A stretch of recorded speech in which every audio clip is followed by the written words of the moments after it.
following podcast is being brought to you by the Defy Life Podcast Network.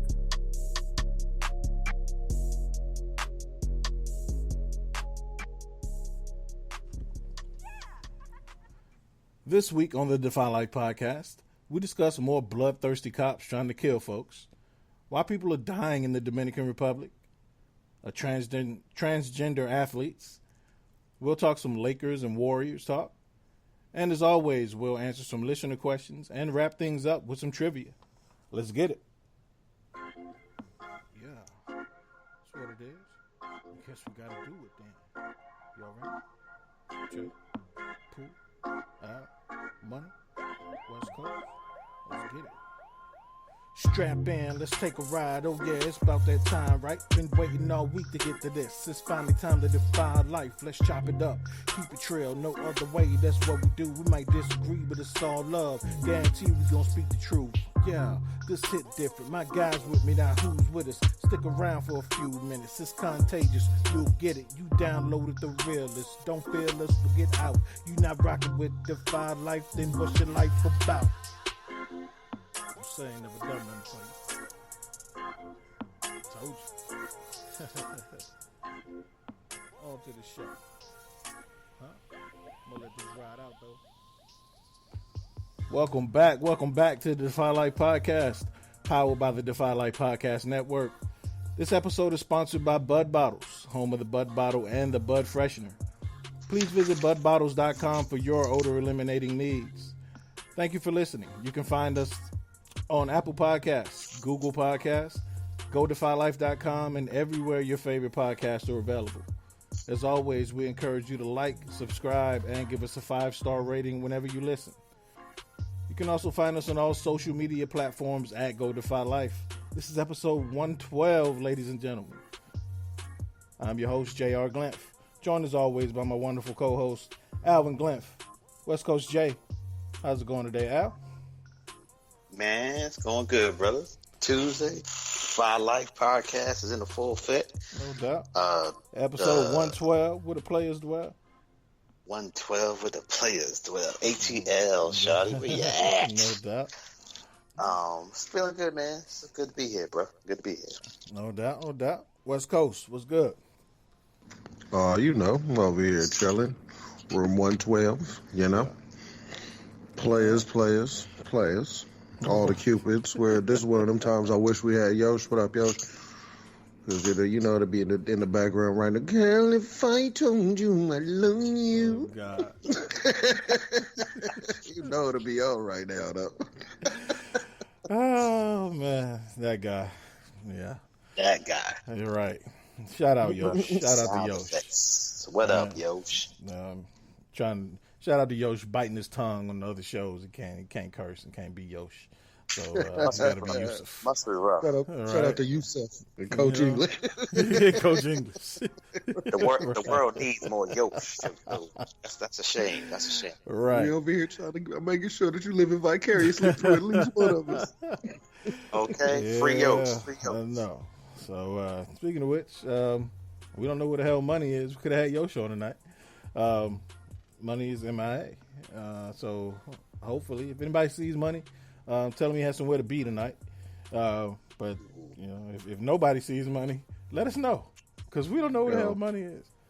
What happened to money? Money is on the recruiting trail, trying to make sure Kemba Walker stay in Charlotte. Right. That would be great, man. But he's gone. He's gone. Oh yeah, he's gone. I think he's gone. Oh man, and Pooh will be here shortly. Had to handle some family business, so happy Father's Day, Pooh. It never stops.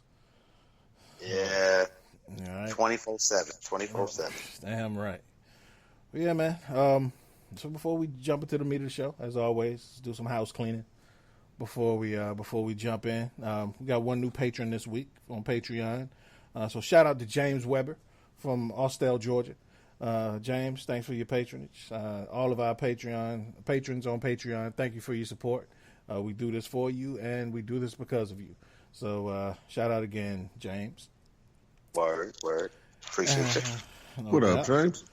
Yeah, and also shout out to everybody supporting us on DefyLifeGear.com, man. This was June is not even over. So as of the 14th of this month, we hit our record high for monthly sales on Defy Life gear. So shout out to everybody out there supporting, buying T-shirts left and right, filling up our Instagram, Facebook walls.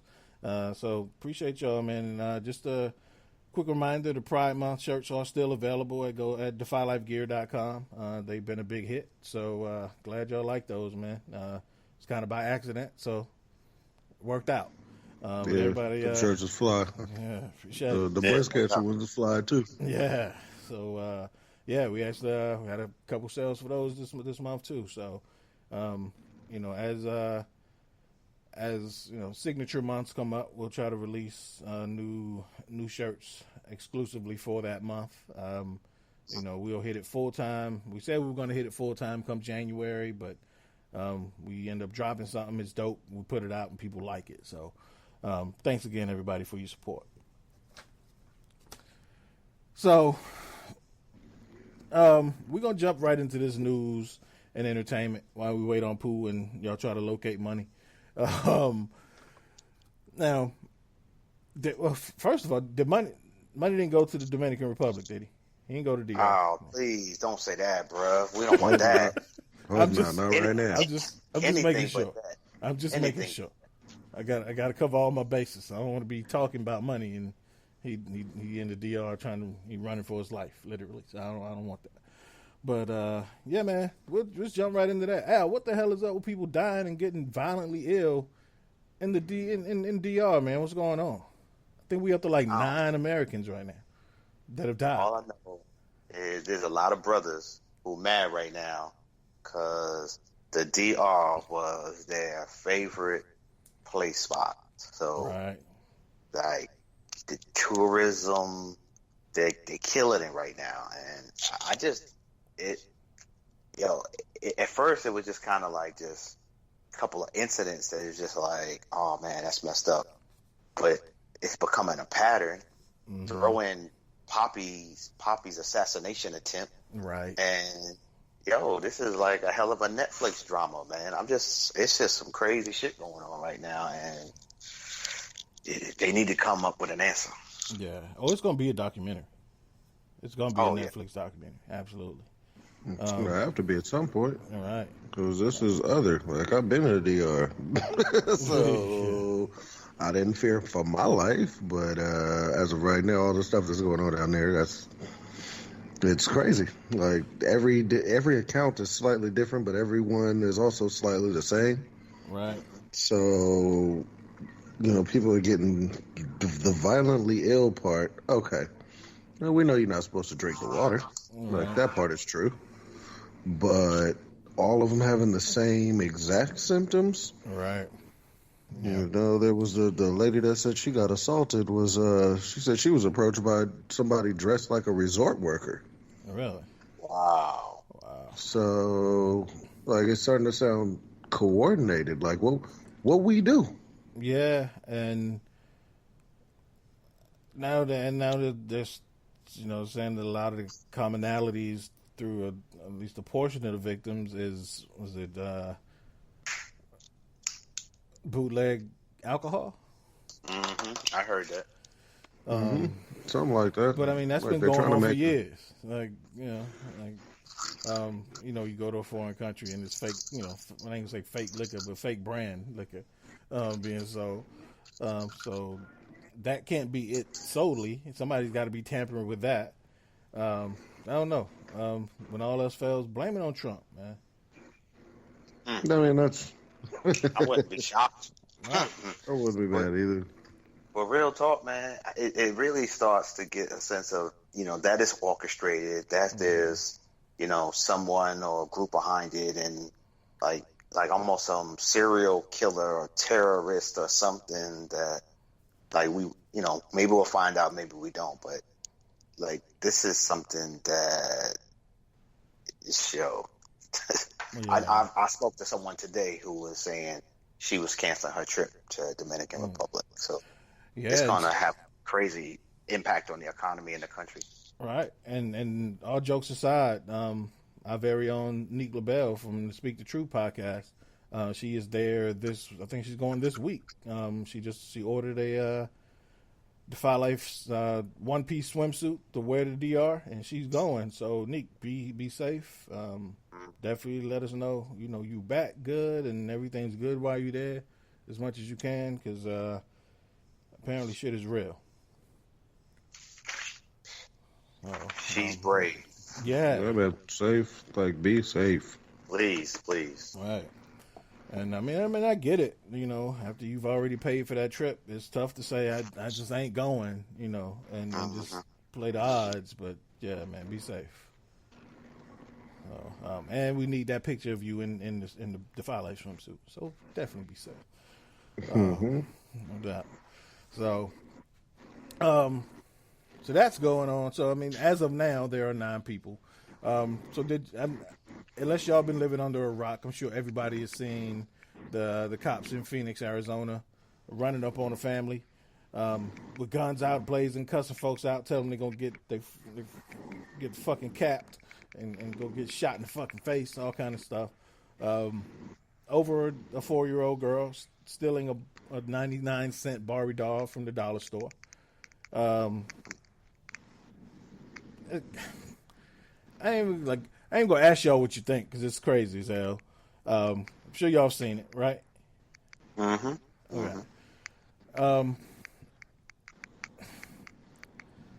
First of all, shout out to Jay-Z for representing for providing the funds to represent the family. They are suing the police department for $10 million. That's good. Yeah, and but first, these cops are not going to learn until this is the reason they do this stuff, because they know nothing's going to happen to them criminally. The city or the county or whatever make the department may get sued, but that don't come out of their pockets.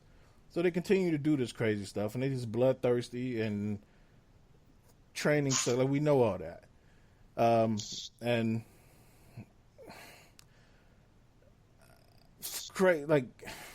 predictable enough that I think the first cop that was actually charged and brought to the people for killing a citizen, an unarmed citizen, was in Milwaukee. Was charged a couple weeks ago, and the cop was black, and it was a white lady. So how about that? The first time the cop actually goes down for one of these, unarmed shootings. How predictable is that? But so these cops in Arizona, Al, what were your thoughts watching it? Because I'm sure you heard, just looking at comment sections and all that stuff, like, oh, we don't know what happened before this. We don't know the whole story. What the fuck could have happened with your kids in the car and you pull up in a apartment complex? What the hell could they have done? Like, nothing could have justified that. What were your thoughts while you were watching that? Well, I mean, I guess the what could they have done is just a reflection of, like, who people give the benefit of the doubt, right? Mm-hmm. So unfortunately, we still at a place where some people give cops the benefit of the doubt, despite how often we've seen them not deserve it. And I think that's just a reflection of where some of us are in society, that it just doesn't matter. They have placed cops, placed military into this pedestal to where they can't do a lot of wrong. They get the benefit of the doubt when that's not how it's supposed to work. Right. Like, it's supposed to be protecting us. Our society is supposed to recognize that people are innocent until proven guilty, and innocent people shouldn't get treated like that. Right. So, and those people that hold those positions are supposed to be held to a higher standard. Correct. But unfortunately, they get held to a lower standard, right, and are often not held accountable because they're just treated like they're above the law. Mm-hmm. So what happened when I thought about it, I just thought about how often could have been in that situation where you just walk out of a store with your children and either by mistake or even on purpose, because kids make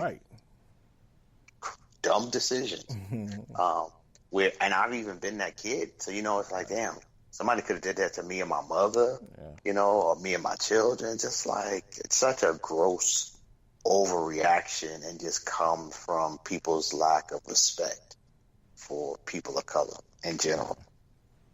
Yeah. Jay, so what is, because this is what jumped out at me. So I want to ask you this.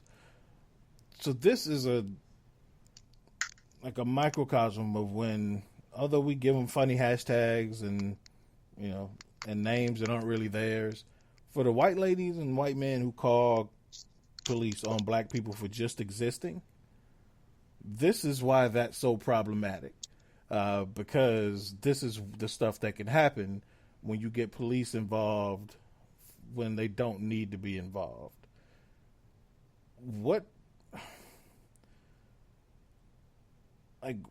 How do you get this through to those people who not only have the privilege to get an agent involved for having someone just exist or having a kid just be a kid? Not only that, but for them feeling like they are the agent that needs to come to the aid of society because black people are existing. Like, how do you get this through to them that this is the kind of shit that can happen when you call the police needlessly on black people? That's a tough question to answer. Like, the education is obviously where it should start, but the problem becomes it's not necessarily education. We say it before, we've said it many times here, but systematic. You can't teach an old dog new tricks is a fun way of saying stuff about like old bigoted grandparents who are talking to kids and downloading their own manifestos into kids' minds at a young age, so they start hearing it young. Right. And then whether or not they even believe it, as they start getting older and start saying it back, then it turns into something that's in them, not like it's something that's in them, not on them. Like it's not something that they are. Because, I mean, overall, a kid in general, not even in general, a kid that's an innocent creature. So when you start from the bottom, like you start them from when they are still learning, whether or not they agree with you, they can't unlearn what you've taught them. True. So, I was listening to somebody today talk about how Brooklyn is supposed to be one of the most diversified areas in the world, basically. They're talking about how the hipsters and the projects are, the people all still coexist, but at the same time, they're also still very segregated. You got your yoga studios and your pet spas on one side and the projects on another side, and then like nothing in between. It's just they coexist, but they don't actually intermingle. All right. Classic New York. There was another study done that said that the most segregated schools are also in that most gentrified place. With people legitimately getting angry that their kid had to go to the predominantly black public school. Like, it's something that, again, it's not. It's been there for so long that to unindoctrinate some of these thoughts is not. It's a generational thing. Like, it's going to legitimately take generations to fix, because it took generations to get instilled this way. The kids these days with the smartphones can get whatever information they want at the tip of their fingertips. Right. Now, some of those kids are going to be good and use the information that they gain to actually better themselves. Others are going to use them to be dicks, but that's just kind of how the world in general works. True. Some are going to use them to continue to perpetuate the things that they've heard, been taught, learned, and because overall, we're not in the house with everybody. So we don't know what so-and-so is saying behind closed doors. We just know that when it's on camera, like it was here in Phoenix, that's what we see. What we see is the results of a whole lot of behind-the-scenes activities. Yeah. And what happens in instances like that, like, and studies have shown this too, that white people see black people as a group and as this monolith, and they see other white people as individuals. So when you roll up on a black family who, has been called, who you received a call about, you're going to see them in the same light that you see any criminal that you've dealt with in your past, because you don't allow yourself the ability to differentiate, person to person and situation to situation. And so you run up guns blazing because your first thought is this pregnant lady with a 1-year-old in her lap is going to pull out a gun and shoot me. Right. She got a gun too. How twisted is that? Yeah. I mean, but being a cop is not an easy job. Yeah. But just straight up. Like it's not. But it's not a forced job either.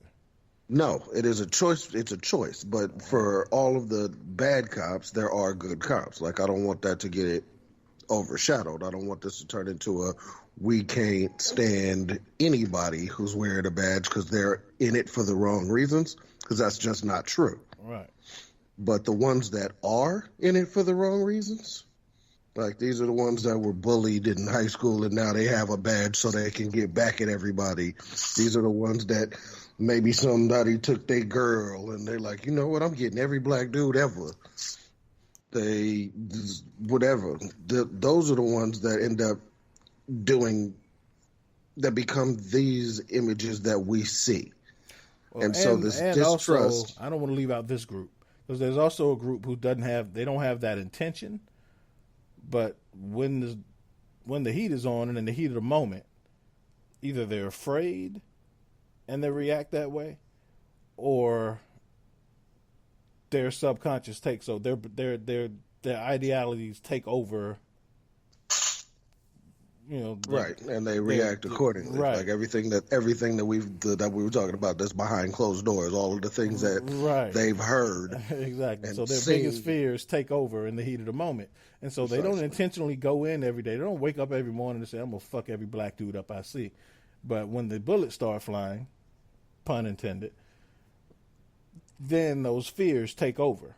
What they see on TV and social media and the news, and what they talk about behind closed doors comes to light and subconsciously, and they deal with it accordingly. Yeah, like that, they react with, that's their reaction. All right. And it's a natural and instinctive reaction. Unfortunately, we've got the actual opposite.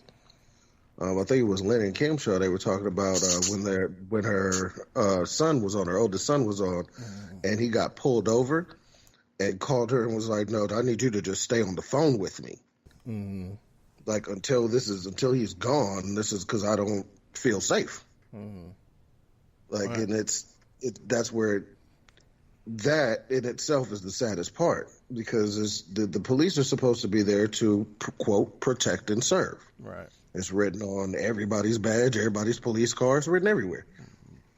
But we don't feel protected at all. And who exactly are you serving if the people that you're supposed to be protecting don't feel protected? Right. Yeah, it's definitely it's definitely it's difficult, because I think it was Malcolm X who said, if you open a door and there are 1,000 snakes behind the door, the difficult part is figuring out the one that's going to bite you. Right? And so if 999 of them are just going by you, but it's one that's going to bite. It's one that you know that's going to bite you. How do you know which one it is?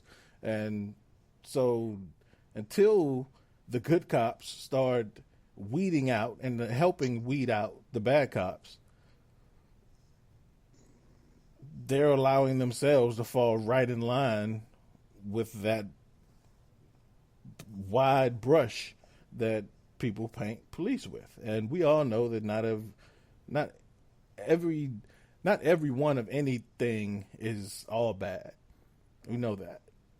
Right. But it doesn't help the good cops when they aren't willing to take a stand. And I ain't going to say them, because a lot of times they're pressured with losing their livelihood as well when they do take a stand. So the whole system, it needs to be thrown away and redone. It's going to have to also involve us as a society when we get opportunities and juries to hold people accountable. Right. Because the other part, I mean, we've talked about it this show and other shows, but the part of this that would really be a game changer is if, as a society, we held people accountable when they cross the line. Right. And I think that's possible even with understanding that law enforcement has a tough job. I think it's possible understanding that there are good cops and bad cops. It's just a case. We just have to really look at it case by case. And when there are instances where we have evidence that the cops acted beyond what we want as a society, they need to be punished for it. And that just doesn't happen. Right. No, not at all. Like every time every time we see a story like this, then this story is in the news cycle for a few days. Then it's gone, and then it comes back up when they bring the name up and say, and the so-and-so cops have been exonerated, and so-and-so and such and such. Yeah. Then that's the only other time we hear it again. And then it comes up so often, and that cycle becomes so routine that you actually have to look at the date and see, have I seen this one before?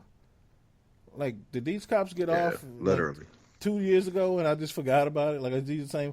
So it happens so often that, like, you see it and you're like, oh shit, yeah, this is new.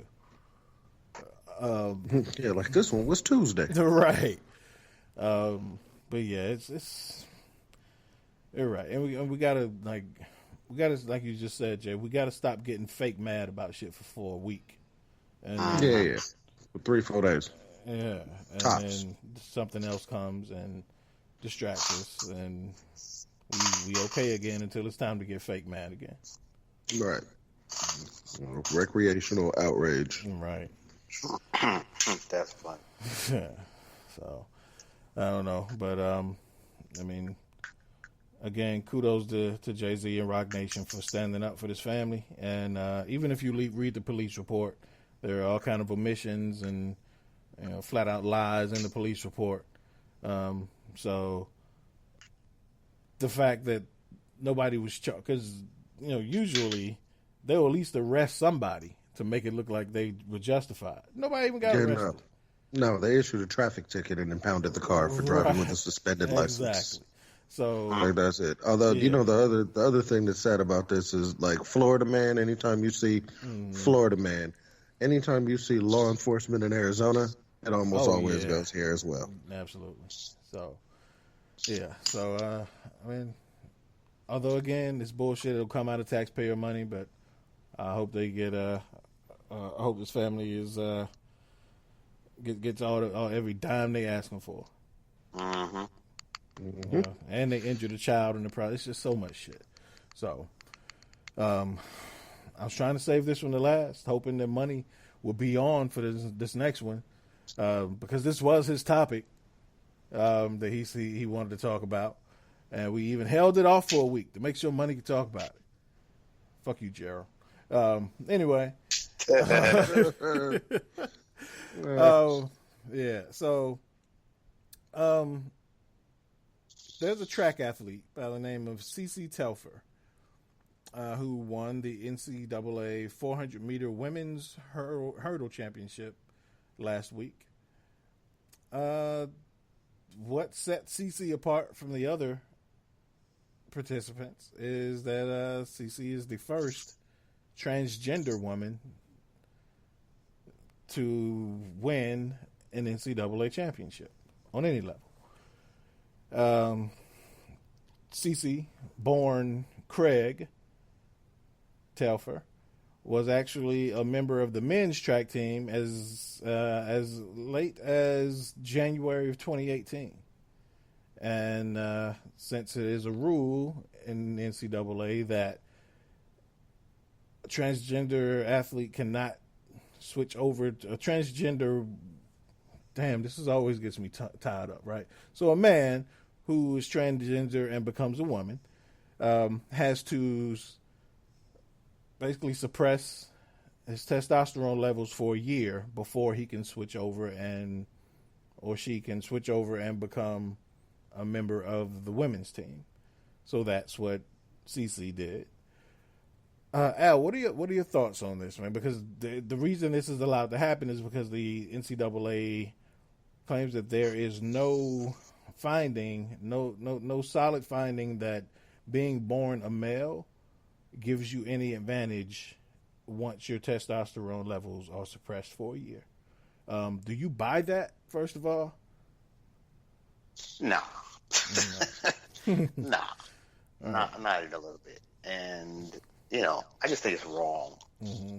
It's just, when you talk about, when I think about sports, there's really two things that tends to get, I'll say three things.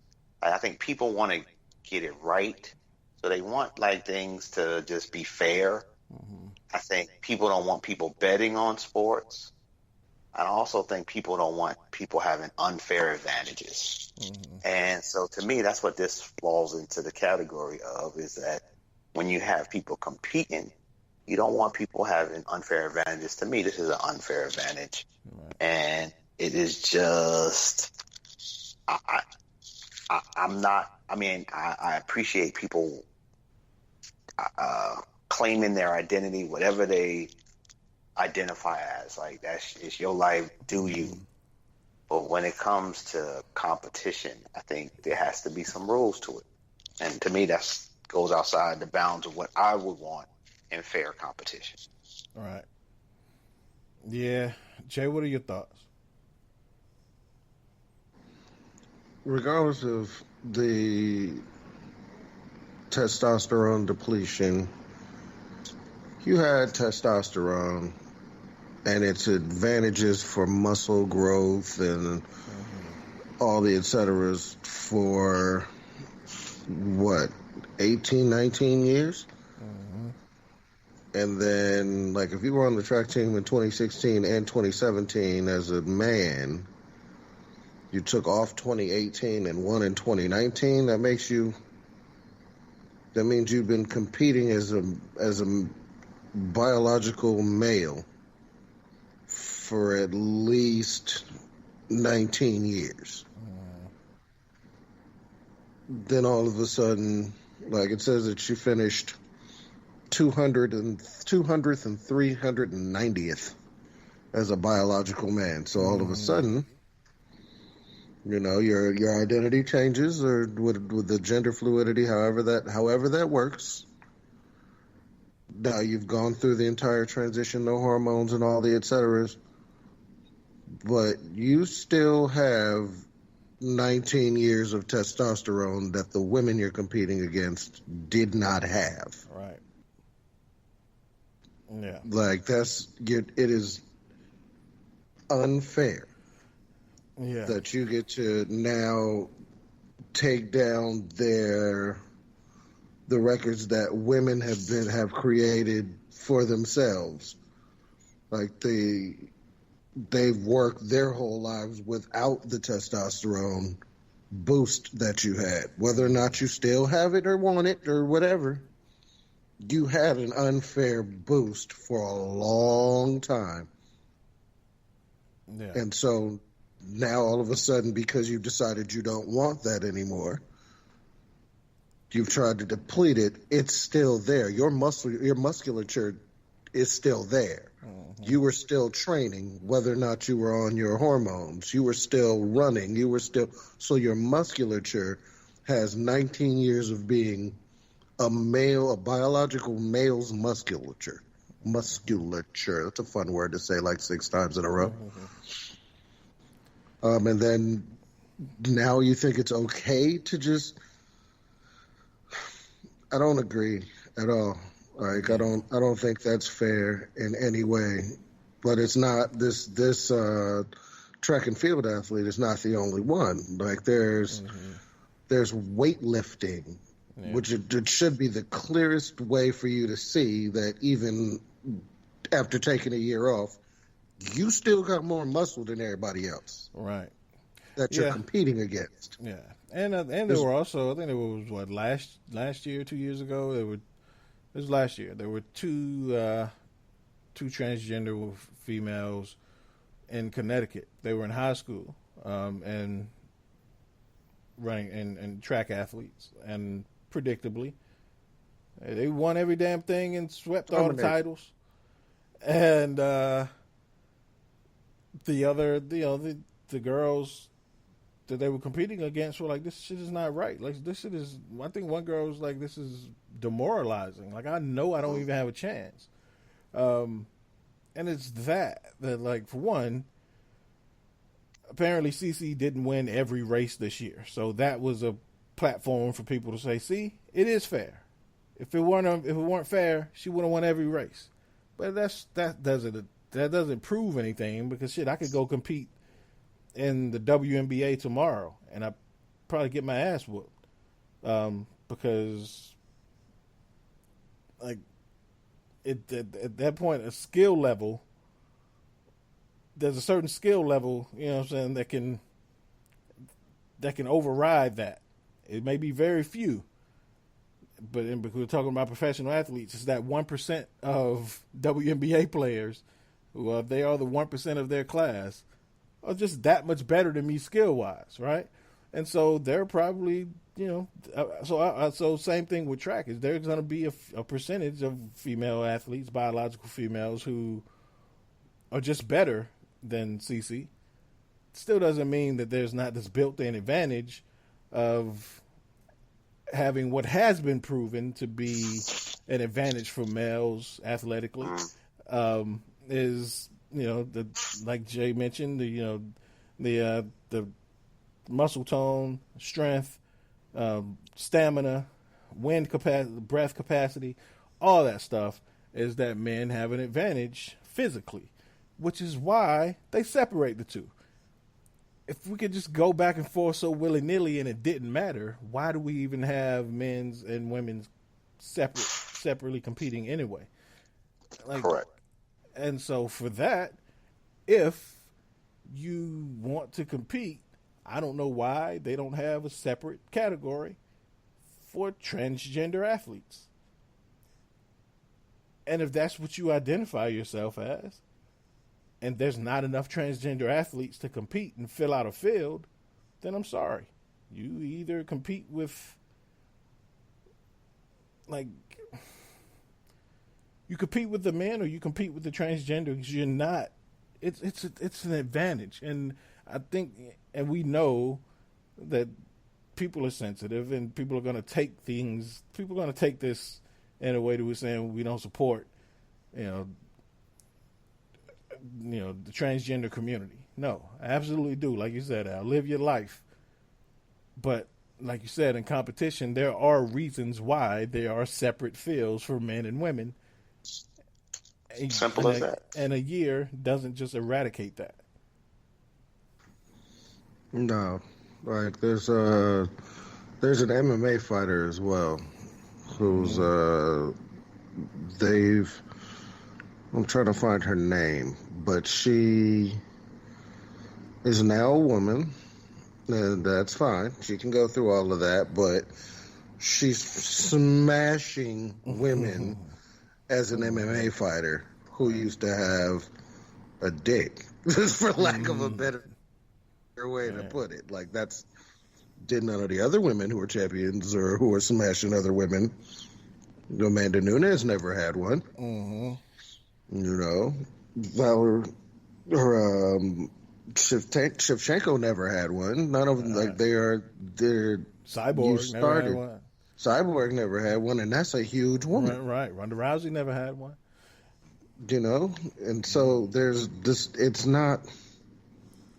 It isn't fair. I'm with you that if they want to compete, fine, but they should get their own record books. Right.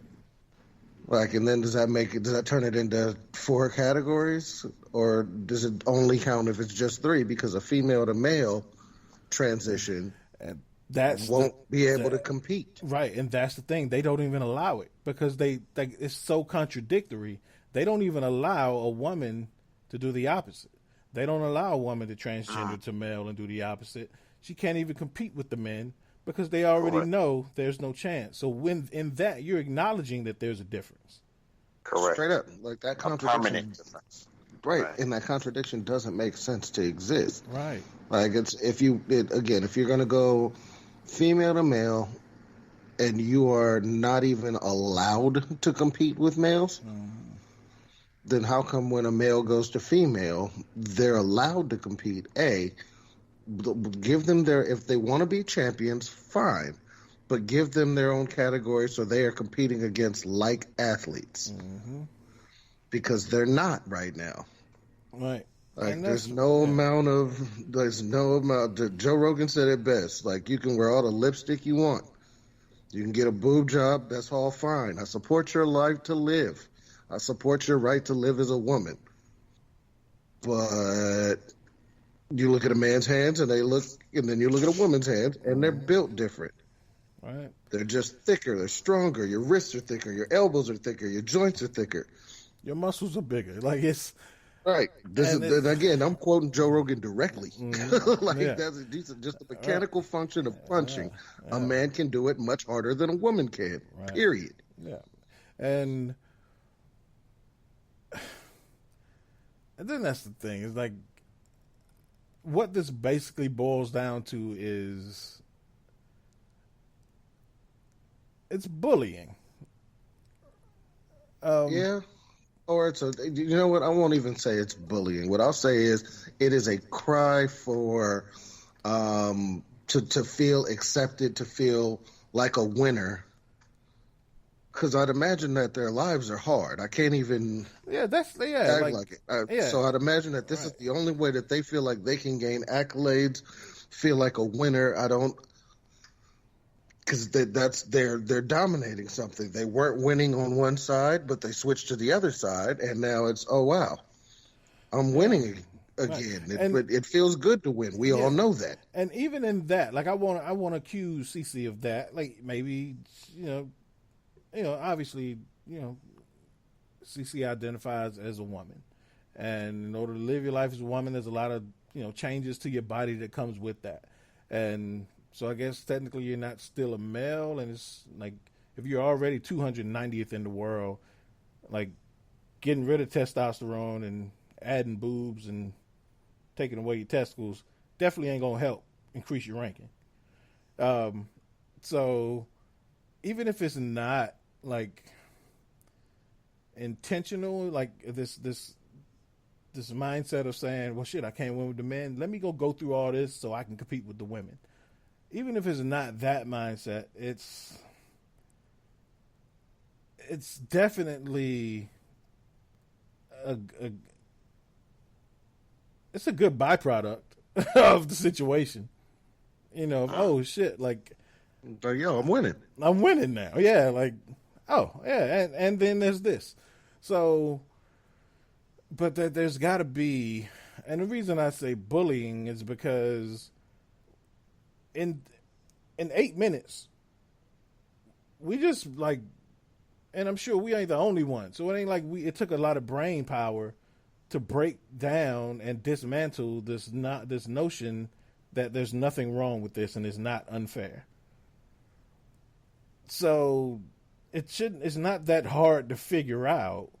And that's why I say it's bullying, because no one's willing to just come out and say, this is bullshit, and change the rules, because they know the kind of backlash it will be. But the funny part is those that are being vilified for it. Right, and that's what I'm saying. Like, and like we're Martina Navratilova. Right. And we're strictly talking sport. Like, we're strictly talking on the basis of competition and the fairness of competition. Totally separate from how you live your life and what I deem acceptable outside of the lines. I don't give a shit. But to me, I fall that into my personal belief that there are many people who exist in our world who are fucking morons. And case in point, the 700,000 people who followed O.J. Simpson this weekend. It's just things that happen in our society that when it happens, I just stop and just have to think, we just live in a real different world. Shit is crazy. 700,000 plus OJ. All right. Because that's, man, but this will be, like I was saying, Martina Navratilova is a openly gay, openly lesbian tennis champion. Legend. And she came out and was like, dude, it's an advantage. That's not fair. And she's getting bashed by the LGBTQ community for it. Right. And she was a champion when she was a champion. She stood for everything that was good for their community when she was winning. But when she comes out and says, dude, this ain't fair, she's being vilified. Like, this doesn't make sense. Yeah. Like, I don't understand anymore. Yeah. And at some point, like any marginalized group of people, I think you definitely have to be careful of whom you deem your enemy. And you have to be careful of what fences you straddle, because you can't have it both ways. So you can't ask for inclusion and equality but still try to find loopholes and be okay with loopholes. Like, it don't work both ways. And the more you push for those loopholes, and the more you push for the dichotomy of justice and equality, the more people you're going to shun and the less support you're going to get in the long run. Like, it doesn't take a lot of brain power to figure out this shit is not right. I think if, as a society, for all marginalized groups, I think people who aren't in that group, what they really criticize you most for is being inconsistent. Right. So, when you are applying your logic and you're advocating on behalf of yourself, people expect you to, just, if you want justice when it's not right, you got to speak out for that as well. You know what I mean? Like, justice doesn't mean your way. Your way is the only way, and that's justice. No, to me, like, justice speaks to right and wrong. So True. If you want, when it's wrong for someone to do something to you, and you want people to really get behind you, then you have to speak up when it's wrong, even if it might go against kind of your group, so to speak. You know what I mean? Like, you got to call it like it is, and not just always in your favor. And I think that I agree with you, Jay. That's marginalized groups. Like, motherfuckers look at you like you lose your credibility. That's my point. You lose your credibility. So straight up, like, there's what does it say? Recent studies say that 0.6% of the adult population in the U.S. identify as transgender. So in a year, if we continue this trend, how many of that 0.6%, 0.6%, how many of them are going to now hold records that were previously just for women? Right. Because as of right now, what are we up to? 6, 7? Mm-hmm. Yeah. Like, isn't that more than 0.6% of the world record? Like, like the numbers don't add up. Yeah. I mean, and there has to be a solution. You know what I mean? Like, I can appreciate that as an athlete, whether you're male, female, transgender, like whatever. If you want to compete, you want to compete. Right. And it sucks that for any person who wants to compete, they wouldn't have a category to compete in. So whatever the fix is, I'm an advocate for the fix. Right. I just don't think the fix is allowing them to compete. Straight up. Right. Like if you think about it from I'm gonna go back to fighting again. Like there's no way a flyweight is fighting a heavyweight. Right. That's unfair. That's why we have divisions. That's why we have divisions. And then what that does is it does open it up for the people who are malicious about it, and people who want to win that badly to say, you know what, I want a gold medal in the Olympics this badly, or I want an NCAA championship that badly. Well, I'm going to change my sexual orientation just so I can win. Even though that's not truly who I am, it opens it up for those people to start to take advantage of the system. Right. It doesn't. It's a system manipulation that just is where is it going to end if this is the beginning? Because transgender's not new. Right. It's not new. It's been there. It's just becoming much more prominent in the public eye. Mm-hmm. But transgender athlete, no, this is relatively new. Correct. Yeah. So maybe where we're headed ultimately, when you look at even the beginning of the multiple categorization when it comes to gender on forms, how people are raising their kids. Yeah. Maybe as we forecast this, what we might see, what we probably will see if we continue going down the path we are as a society, is that there's an additional category in competition. Yeah. And I'm all for that. Right. That seems to make the most sense, to be quite frank. Right. Like that is they are a different category to be like that. It's what it is. If y'all want to compete, then if there's enough of them, yeah. And even if there's not enough, like if there's not enough in, let's say the state of Texas, let's say there's just not enough to compete at, in any high school conference. Shit, I'm not opposed to just having them run a race alone, just to be timed and compared to the other ones across the state. Just to be timed, right? Yeah, like you shouldn't be discriminated. If you want to be an athlete, then by all means, be an athlete. You should still be able to get your times. You should be able to be compared. You should be able to, because I mean, the point of being an athlete is to stand above the crowd. Like you want to win at the end of the day, unless you're doing it just to join because the girl or that guy, that whoever is on that team, and that was how you spending quality time with them. Right. You feel me? Like you want to win. Like innately, that's what you play for. Exactly. You play to win the game. Yeah. But yeah, like so now I'm reading more random stuff, and one of this the study shows that only a quarter of transgender women, these are men that went to women, are able to lower testosterone levels within the usual female physiologic range.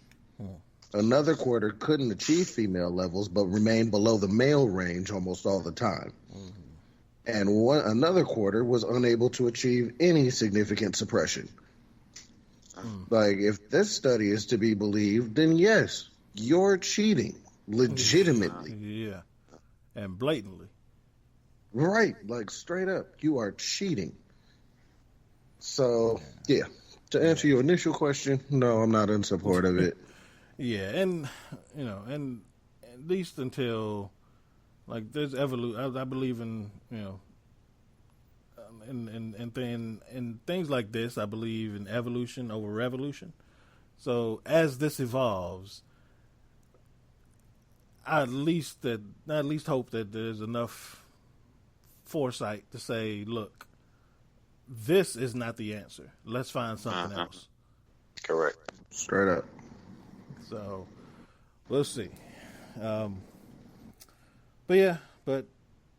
needless to say, I guess this is the system we're in right now. So congratulations, CC. You're an NCAA champion. You're a champion.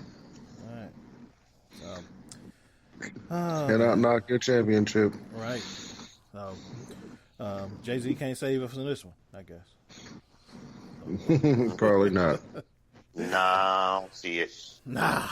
So, anyway, on to some listener questions. I was glad to see this first one because I don't think we've ever talked about this. We've talked about on the professional level, but I'm interested to see what the answers are going to be from this. So Byron from Columbia, shout out to Columbia, wants to know, Al, I'll start with you. Who is the best college basketball player you've ever seen? And so I'm guessing strictly college, regardless of how well they did on the NBA level. Who's the best college basketball player you've ever seen? So I took this literally, and not literally because I guess it's both literal. But I took it as in seeing in person, right? Okay. Not necessarily who I've watched, and as I read it, I was like, damn. Now, I'm reading it now. I'm thinking, let me see if I can come up with that person. But my answer in terms of who the best college basketball player I've ever seen in person is Allen Iverson. And I saw him play in a tourney game against Georgetown against Massachusetts. I think that's where Marcus Camby went, UMass. Yeah. And it was one of the best individual athletic performances I had ever seen in my life. And to this day, just who I've ever seen live. I was so impressed by him at that age, what he could do with the ball, his speed, his ability to jump. It was just, I had never seen that combination of athlete, physical, and his mentality. Like, he was so brash with it and so high energy. It was amazing to me, and he's the best I've ever seen college play in person. I'll keep thinking about who I might have seen the best on TV, but AI is my answer. Okay. All right, Jay, what say you? Well, I haven't seen many live college players, so all of mine is going to be based on TV.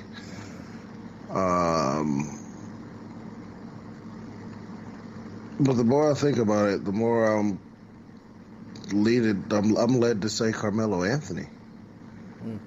Okay. Like Melo and that Syracuse team, granted the defense was always going to be a little bit suspect, but that 2-3 zone that Coach Boeheim plays is so 2-3-ish. He is not like this. You can hide a couple of defensive deficiencies, but offensively, Melo could score from anywhere. Yeah. Like literally, he could score from anywhere. He was one of the most dynamic scorers. Like Iverson was. I didn't see enough of Iverson. I was a little young when he was still in college. But then I was a North Carolina fan, so I want to say Vince Carter, but I also don't want to say Vince Carter because that whole team was so talented. Like Melo legitimately led that team to a national title on his back. Right. Yeah. So, performance, like in terms of performance-wise, in terms of all of that, I think it was Melo. Okay. All right. Yeah. Al, you opened up something interesting. I didn't think about it that literal. But when you said that, I do have to kind of split it. So I would say if I had to go with the person I saw in person, who's the best college basketball player I've ever seen, I'd have to go with Shaquille.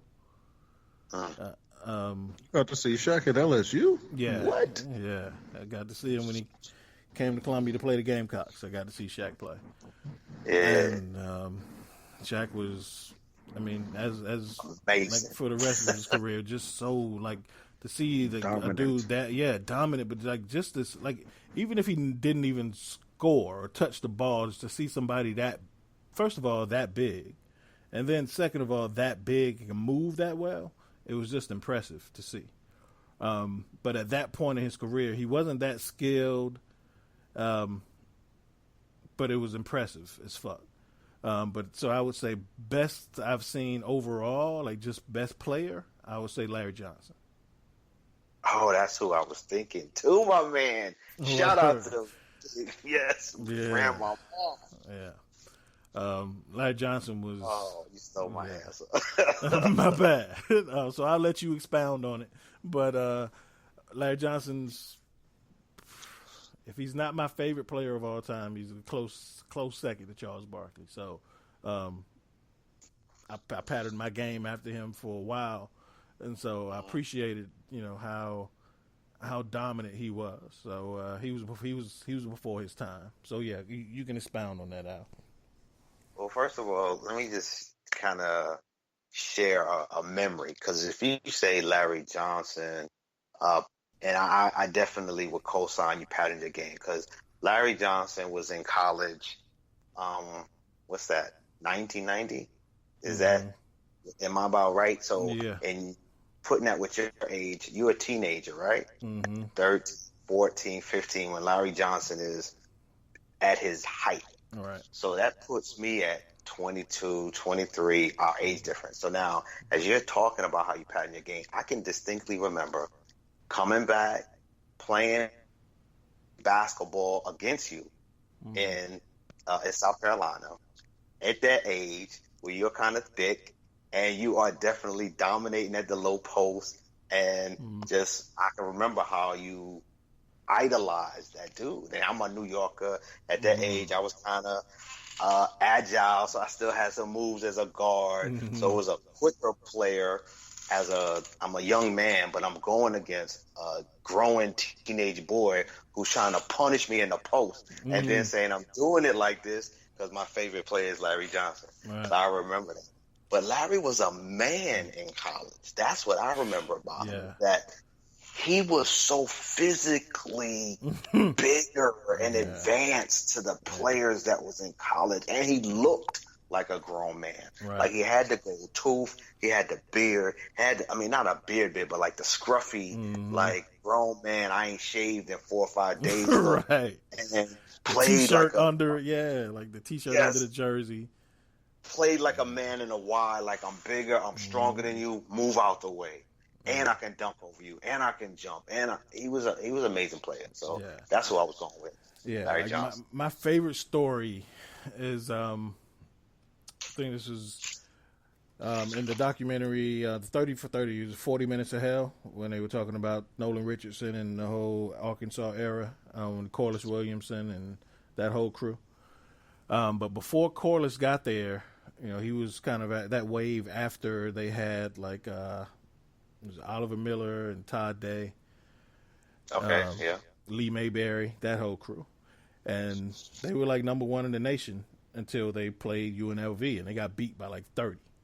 And Nolan Richardson was coaching, and he said Larry Johnson ran down the court and looked at Nolan Richardson and said, "You got to get you some men."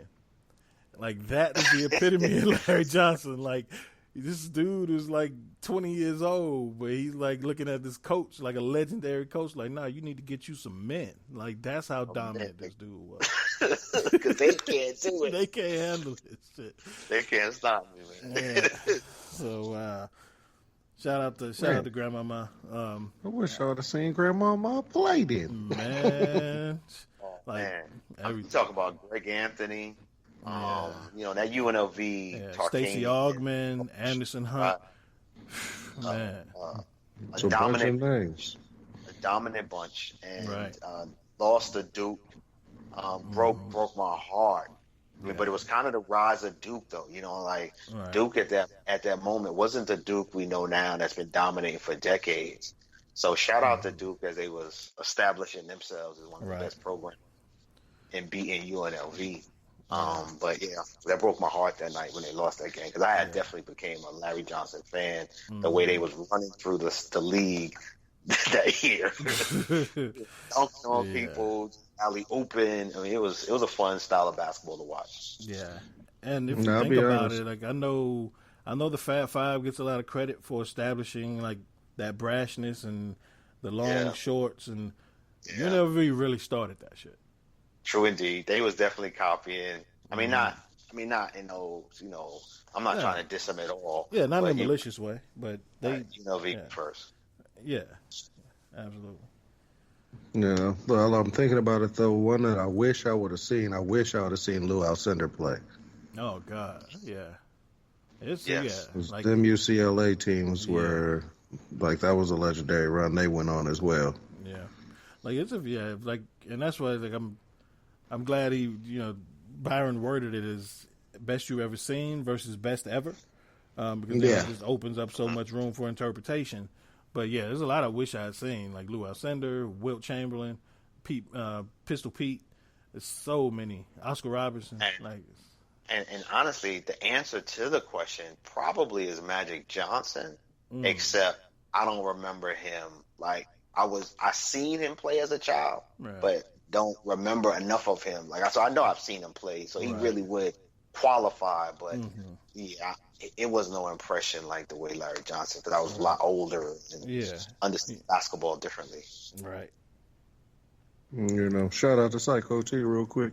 Hey, that's what I was about to say. And what up with Tyler Hansborough? Tyler Hansborough, Christian Leitner, Grant Hill. There's a lot of Yo, so Grant Hill has this dunk in the college tourney that when it happened, I would have thought that his armpit was 6 inches above the rim when he caught it. Right? Yeah. Because when it happened in the moment, I remember jumping up like, "Oh my God, what an alley-oop! That's the greatest alley-oop I've ever seen in my life. This dude is such an athlete." I saw that same alley-oop this past tournament season. I'm watching it with my son, and I noticed that it's just like kind of regular. At the time, I thought it was so much, but that happens every day now. Right. So when I look at the dunk now, I'm just kind of like, oh. Yeah, and you were watching it this year, which probably means you just come off a few fresh clips of Zion, and you're just like, right. No, catching the ball from over here. That was the moment that they showed the other dunk. Oh, okay. Because he had one and they was like, "Oh, don't this remind you of?" And I was like, "Hold on, wait a minute, rewind that."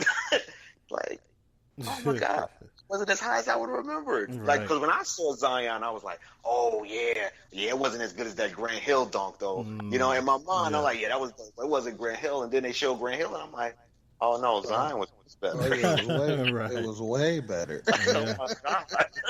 Wow, I can't believe I reacted like that. Yeah. That's because people wasn't jumping like that. Right. Then. Yeah. Well, nostalgia also helps. If Zion would have given us 4 years for real, I almost think that without question we'd be saying his name is the best all-time college player. Possibly. He came across my mind because he did some stuff this year that never saw. I hadn't really seen before, right? He was doing stuff as a high school kid we ain't never seen before. He crossed my mind. Yeah.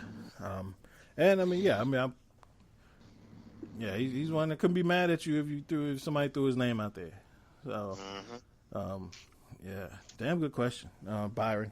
I like when people submit sports questions and send us back to our roots. I appreciate that, Byron. Damn good question. Our next one is from Thomas. Shout out to Pooh and his namesakes. Thomas from Madison, Wisconsin. Also shout out to Madison, Wisconsin, who was our highest listened city from the last 30 days. So didn't know we had listeners in Madison until I checked the stats. So shout out to Madison, Wisconsin. What up, Wisconsin? Right. What up, Wisconsin? I think Madison is accounting for 17% of our listeners over the last 30 days. So Thomas, you and your folks, salute to y'all. That's what's up. Yeah, but Thomas wants to know, Jay, I'll start with you. Who has been the most influential person in your life? Man, that question is tough. Mm-hmm. I have literally been spending all day trying to figure out what the answer to that is. It started with the reflection. Literally my actual reflection. I was arguing with him about it earlier. Trying to figure out who is the most influential, but he talking about me. Who else? Like, no, it wasn't you. We know it's money. It might be money. I had to think about money for a minute. You know, the the real is in a, you know what I'm saying? The real over there right now. But, and by the way, I don't know who y'all saw Money's text, but Money's power is out. He's in the middle of a torrential thunderstorm as we speak. yeah. On real hard.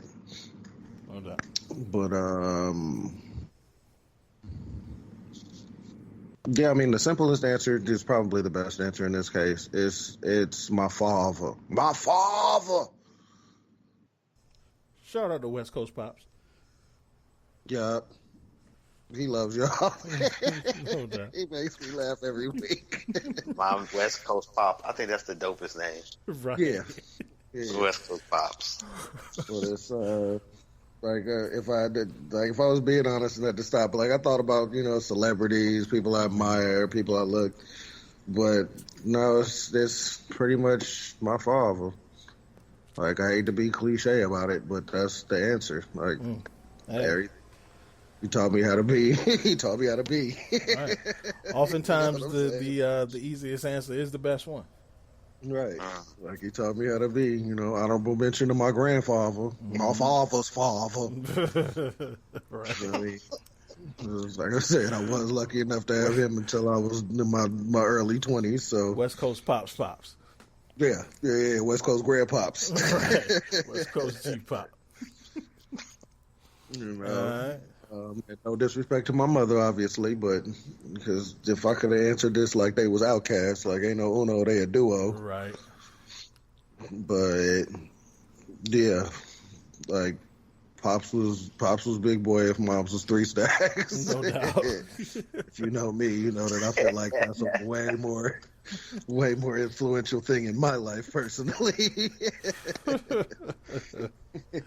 So Word. that's how it worked. Word. All right, Al, what say you? So, you know, as I was trying to come up with my joke that I would lead into this segment with, you know, being a child of TV in the 70s and 80s and 90s, you know, I was going to say Bill Cosby, right? Because, you know, I watched his cartoons early, the Fat Albert Show and then the Cosby Show, and it had a big impression on me. Then I remember where we are in today, and Bill Cosby doesn't really have the same meaning as it would have, say, 15, 20 years ago. So I ain't going to say Bill Cosby. Right. And I ain't even going to make a joke this time because we're going to take this segment serious. So who I thought about, and I've had some amazing folk who have really poured into me. So I am, you know, one that does not take that for granted and has really tried to pay it back by influencing others in the way that people have influenced me. Right. But to answer the question, I really think it's a tie. A tie like Grant Hill and Jason Kidd tied for Rookie of the Year back in the day. Right. And I'm going with my two brothers. And I look at, you know, growing up in a family of 4 in my home. It was like, I mean, in terms of the siblings, I had 2 older brothers and a sister I grew up with. I didn't find my other sister till I was like 28, 29 years old. Right.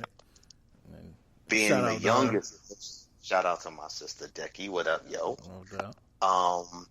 My older brothers, from being a young kid all the way to this day, have really been my role models. And, you know, losing my father when I was 8, he had an impact. His brothers stepped in, they had an impact.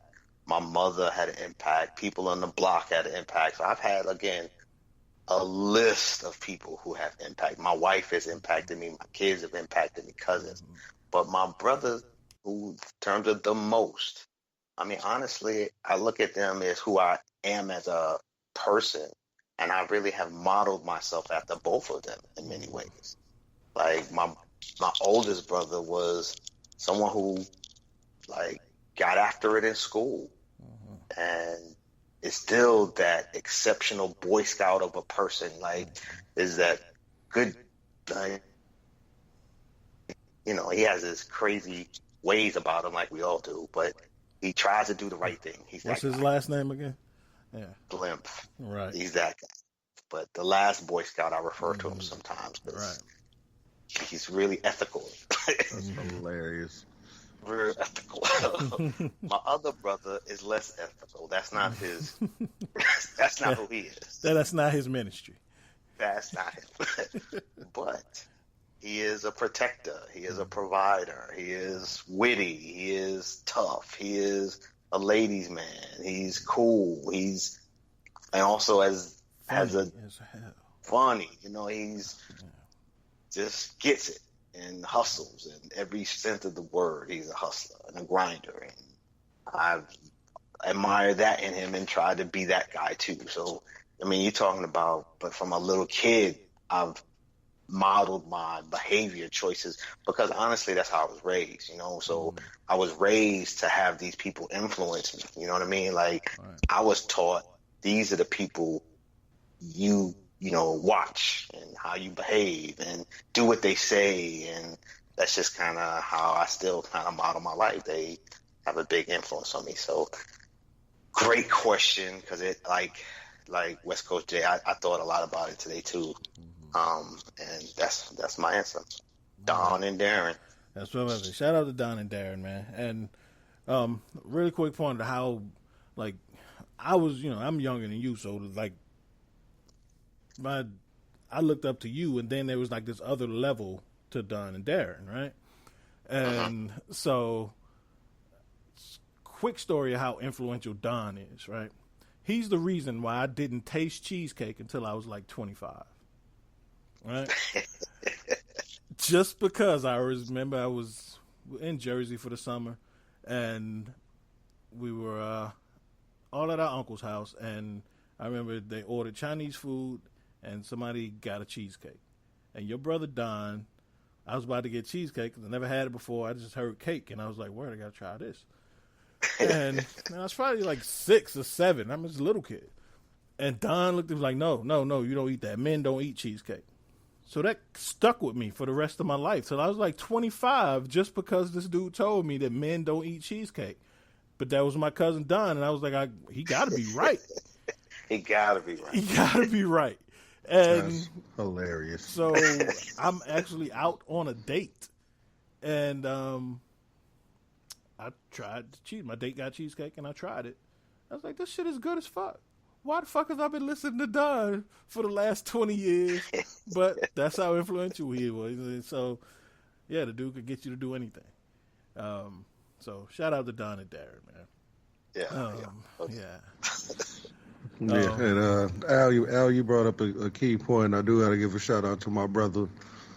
My brother it was only 2 of us, so my younger brother is also one of the most influential people I've ever met.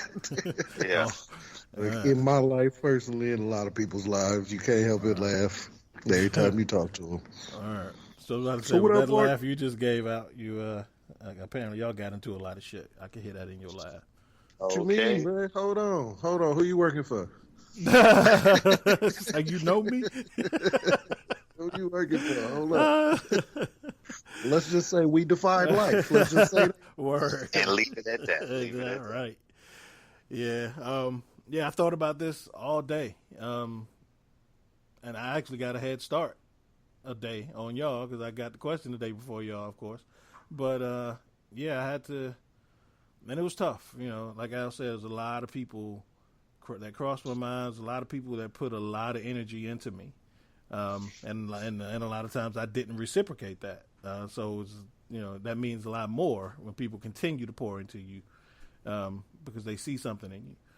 So family, coaches, friends, even coworkers. So a lot of names crossed my mind. But like Al, I got to go with a tie, and I'll go with my sisters. And again, being the youngest, a lot of times we just do because we see that's what's been done before us. And we see that shit's working, so I need to do that too. And even when that shit doesn't work for you, like you keep doing it and figuring out a way to mimic the best you can until you learn how to do it your own way. Or you just become a master at copying. So shout out to Tanya and Keisha, because like even like now, like I always feel like they got my back when nobody else does. Even when I don't believe in myself, like when we started Defy Life, I had to get their counseling before I made the decision to go through with it. So they, definitely, with their blessing, it made me feel a whole lot more confident before starting this venture. But yeah, so quick story. I remember I was a kid. And Tanya's 7 years older than me. So it's probably, 9, 10 years old. And we were at my grandmother's house. And my grandmother and my cousin lived across the street from my grandmother. So they had this dirt basketball court. And, basketball courts in the country, it was like dirt, and the goal would be like 12 feet high and shit, one shit regulation. But it was just on a pole, and a goal stuck up on a pole. So it was like 12 feet high. But they out there, all the older kids out there playing. And I ain't got shit to do because they won't let me play. So my cousin has this big-ass German Shepherd who's on a chain. And I'm fucking with the dog, throwing rocks at the dog because he's on a chain. He gonna fuck with me. And next thing I know, dog breaks the chain. And I'm frozen. And next thing I know, the dog is on my chest. And my sister picked the damn dog up and ran the dog off.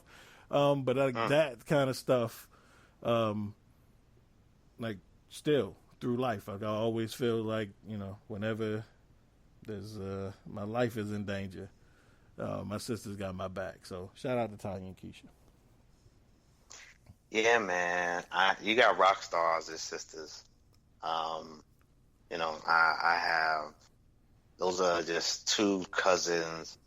And, we've talked about how we get down as cousins on the show before. Right. Our first cousins are, for the most part, this is your first time listening, our first cousins are like siblings. That's how we've been raised as kids. Right. But I also know someone who's watched all of this is that we also have gone through seasons in terms of how we relate as siblings. So some cousins you might not have got as a teenager, or you might have rocked with as a kid, but you might not rock with as an adult. Right. You know what I mean? Like your engagement and interaction with them varies. Mm-hmm. But those two right there, I've like really got and appreciated since we were little kids.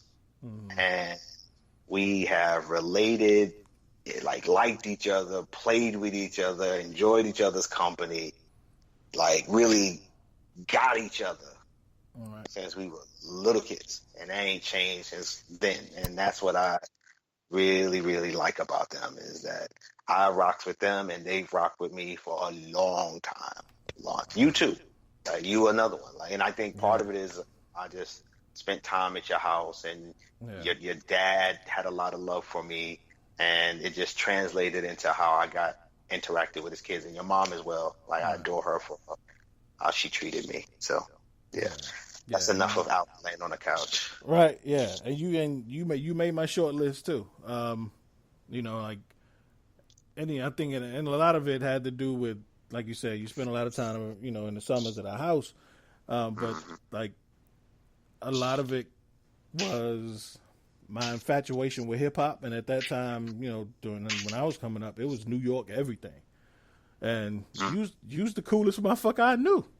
So I was like, shit, that's my cousin Al. Like, I would tell people shit. A kid, you just, like your imagination goes wild. So, I just assumed that you was hanging out with, with Slick Rick, and you was hanging out with, with they, like, I just assumed that shit, if some shit popping in New York, I know Al there.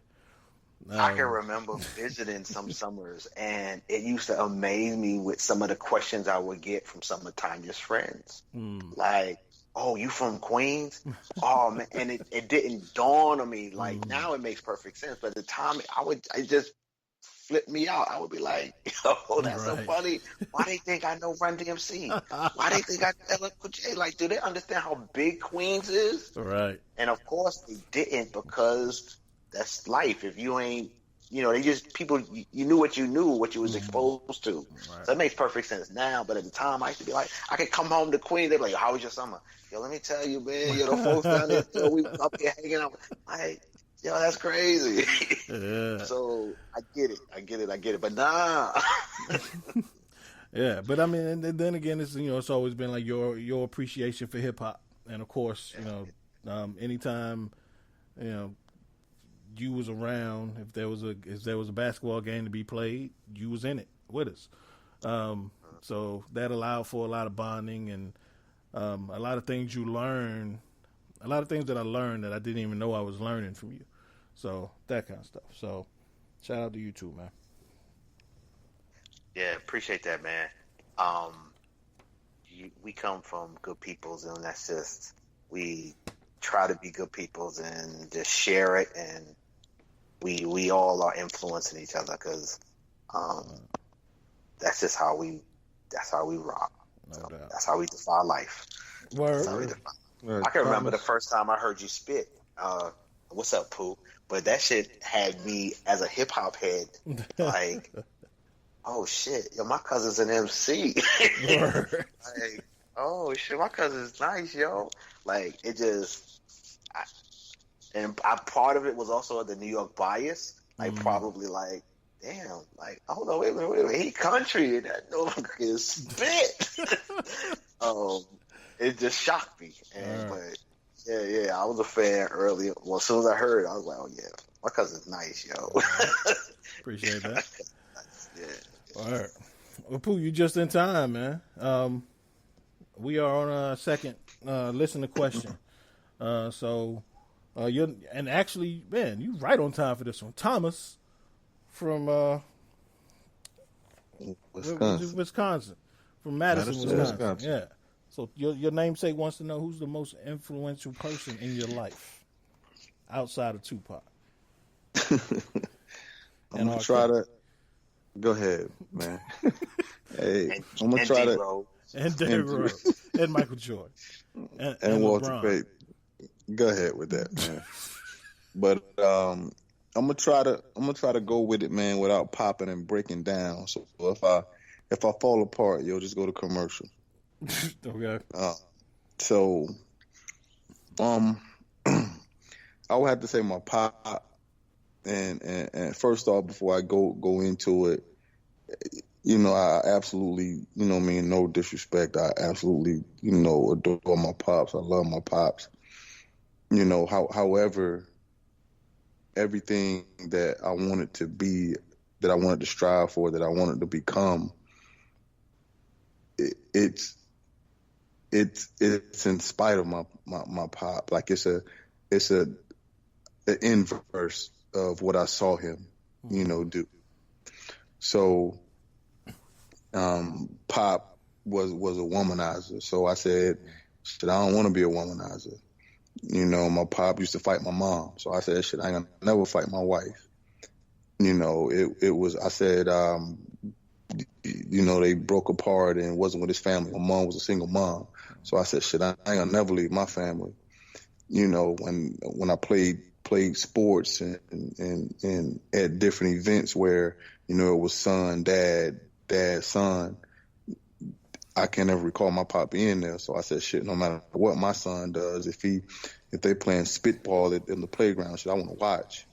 Right. So, and that influenced me to do more, achieve more, just to be more. And I don't know what the circumstances were with him, why, how come, and, I never really got to have that conversation with him, before he passed. So, like I said, I don't hold any ill wills. I love him to death. He's always going to be my father, and I always, view him as that. However, the man that I wanted to become is what I didn't see in my dad. Gotcha. So I guess I'll rock with that. All right. Yeah. Hell of a question to come into, ain't I got it. When I first read the joint, I got a little once I thought about, because I thought about, a lot of different people, like you said, just a myriad of people came up to the forefront, moms, grandmother, Mr. Richard Glasgow, Mr. Alexander, but, all of those guys popped up. But I wanted to, I guess, touch the person that really, really, like, every aspect of my life, he, put his finger on, whether it was, positive or negative. No doubt. All right. Well, appreciate y'all again for these questions, man. Y'all be on it. I love our listeners, man. So shout out to Byron. Shout out to Thomas. Y'all keep sending these questions, man. We definitely appreciate it. If you got something you want to ask, you want to challenge something we say on the show, anything, hit us up. You can email us at info@godefylife.com, or you can hit us up on social media, all 3 platforms at GoDefyLife. We are going to be back and talk some NBA. Before we do that, we're going to jump into a commercial. We'll be right back. Are you into comics? I mean, seriously into all things comics? Well, lucky you need to check out Take a Knee for Marvel vs. DC, where Regular Scott, Ozzy Killmonger, and V's discuss characters, movies, series, books, fan polls, and more. And you never know who may show up for an open mic. Just some blurs going deep and having fun. Take a Knee for Marvel vs. DC. New episode every Sunday, brought to you by the Defy Life Podcast Network.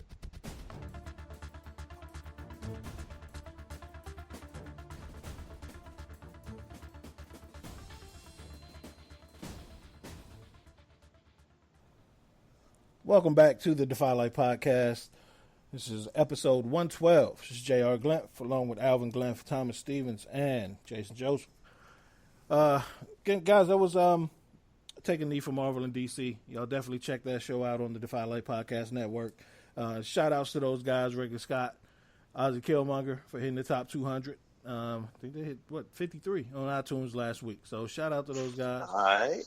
We actually had 3 shows hit the top 200. So not only did they, we also did. We hit the top 200 last week, as did Len and Kim for Anything, Everything, and Nothing. So check out all the shows on the network. We got something for everybody.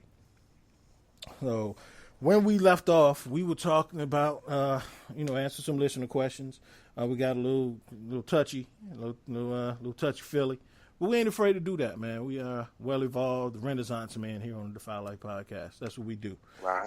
That's what we do. All right. So, but now we're going to get straight into some sports, man. Again, get back to our roots. Let's talk some NBA. So, been less than a week now. Shout out again. I don't think we've talked since the Raptors won the finals. So shout out to Kawhi and his crew, and the city of Toronto, and Canada as a whole. His first NBA championship. Shout Congratulations! out to Kawhi. All right. He's one of the best in the league. Absolutely. Again. Yeah. Kawhi was a baller. He was, and all the best to Klay Thompson and Kevin Durant. I hope they recover well, and it's a long road ahead, but I hope they get back to where they were. And shout out for the Warriors. If this is there's a lot of debate, but if this is the end of their dynasty dominant stretch, whatever you want to call it, they were one of the more fun teams I've ever watched. So. Hopefully those guys can come back and they can rekindle a lot of that. But with that, it's hard because I think there's a lot of sentiment for they should sign Durant, they should give Klay the max, and if they do that, like that's gonna hamstring them in terms of. I mean, those players won't play next year more than likely, and they won't have any salary cap money to get a lot of talent in, so they're gonna struggle next year. Really, that's how I see it. If you sign those players, right? And that's glad you said, because that's what I was gonna ask. What should the Warriors do in their immediate future? I would sign them. The Warriors should sign those players. Right, I would sign them. All right. So Yes, interesting and- y'all say that. Me and Pooh actually had a 10 spot last week, immediately after the finals. And we talked about that very same question. And Thomas Stevens, tell him what you told me on the 10 spot. Tell him about the gun line, boss. Still pulling myself together. I said dump them. I said I was just looking at the dynamics of their age and also their injuries. And so I pretty much think you're going to squander 2 years of Steph's career waiting on both of those guys to come back to at least, 80% of themselves. So I said, don't hamstring yourselves. I go piggyback on your word. Don't handicap yourself by signing both of those players where they're not going to be a mirror of themselves until 2 years. So I say go ahead and sign quality free agents, a Jimmy Butler, someone of that nature, and Tobias Harris, Rodney Hood, guys to come in and fill those bench scoring roles and fill your roster out with well-rounded players. Because that system that Steve Kerr runs, not saying that you can plug in a Klay Thompson or plug in a Durant. However, if you plug in, not average, but Jimmy and those guys are above average players. If you plug those guys into that system and they can create knockdown shots, defend extremely well, I think that they can compete at a very high level and potentially reach the finals again. All right. So that's the brighter decision, honestly. I say that out of a sense of loyalty and kind of even if they come back at 80% in a year and a half, however long it takes, those are still quality players, and I kind of feel like they deserve it. That was my response. But honestly, from the strictly business GM sense of it, I think you were making the right call. Yeah, because you got Klay, 32, in 2 years, knocking on the door at 32. Kevin Durant, 33, are knocking on the door at 33. Steph Curry at this point, where he'll be 33. I say go ahead and don't tear down what you have now, as in filling those guys out, filling those players out. And I guess, like you said, that's politically, that's the business aspect. That's not my heart is in, and these guys went out and sacrificed everything for us. That's not, I don't have that in tune with my decision. I just have all about the franchise. Pooh, let me ask you this. So what's up? If this were 1993 and Scottie Pippen tore his ACL and Michael Jordan tore his Achilles, would you have the same sentiment? It's funny you asked that, because I was just about to hint on the Jerry Reinsdorf, as in breaking us up. These guys are older, and those guys weren't injured. And I was still saying, hey, bring my guys back, let someone beat us, blah, blah, blah, blah. And I would have had a different mindset. However, looking at what I know now on the Achilles, because I really didn't know anything about the Achilles, right. What I know about the ACL, and because of course, there's a lot of sentimental value with Michael. But if I'm looking just as the GM and what I know, because I really, really like Golden State. I really, really like Golden State. I really, really like Durant. And to the fact of, I'm rooting for Golden State if Durant plays, in the finals. I really, really wanted Durant to keep piling on numbers. I really like Durant, but it's just, of course, I don't want him to break up Mike and those guys in 93, because in 93 I'm in a different mindset. Right. But as of now, just looking at the business, and I think that my team still, what I have is special, and what I can add is special, and I have a special coach with a special system. I think that he can bring those other guys to buy in and continue to compete at a high level. Yeah. So I Jay, could not disagree. That's what I was about to say. Oh my God, I'm just sitting over here like, what? Although, Pooh, I do want you to run my Madden franchise going forward. Anytime I got set up a 2K franchise, I think I need you to be the GM. Because that was a real cold-hearted, strictly by the numbers, Right. no blood, Right. sweat, and tears invested, just looking at it straight up. But I said Yes, you did. Yes, yeah. That's why I need you to run any franchise that I set up. I need you to run it because, like, loyalty's a thing for me. They physically gave their bodies. So I want us to just re-sign them and try this again in a couple of years. See if we can get right back to the prominence, pull the San Antonio Spurs on everybody, and just show back up. Like, what's up with y'all? So you basically just like giving away next year as a red shirt year, basically? I won't even call it a red shirt year. What I'll call it is Somebody Steph's a else's turn. superstar, Dre's an all-star, and a defensive player of the year. I still think we're competitive in the West. I just don't think we're the number one seed anymore. Right. Like, 'cause real immediately. talk, with Curry, Draymond, if Boogie stays, and if you could get like a scorer somewhere else, you need a scorer somewhere else. That's what I'm saying. Like, in the with free agency still with so many players out there that are just available and looking around and trying to figure it out. You know, the Lakers, obviously, they just went first. But the Warriors should, because now I feel like what they can do is they don't necessarily have to max deal them. They could, but they don't necessarily have to.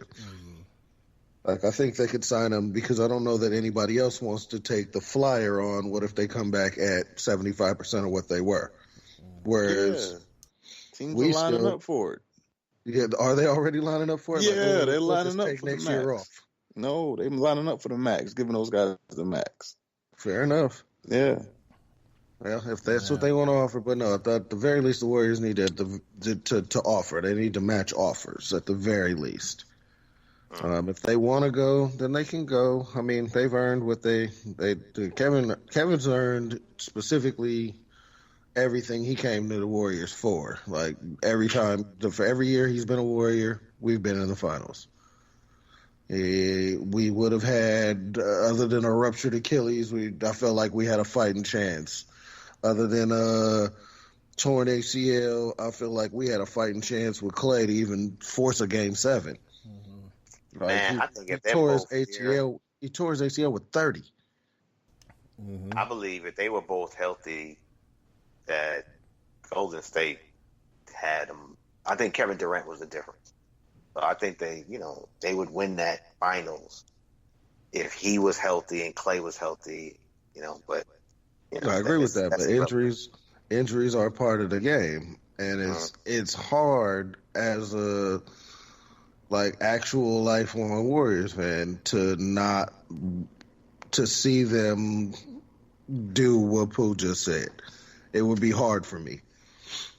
Like, it would just make me angry. I feel like you would have felt in 93.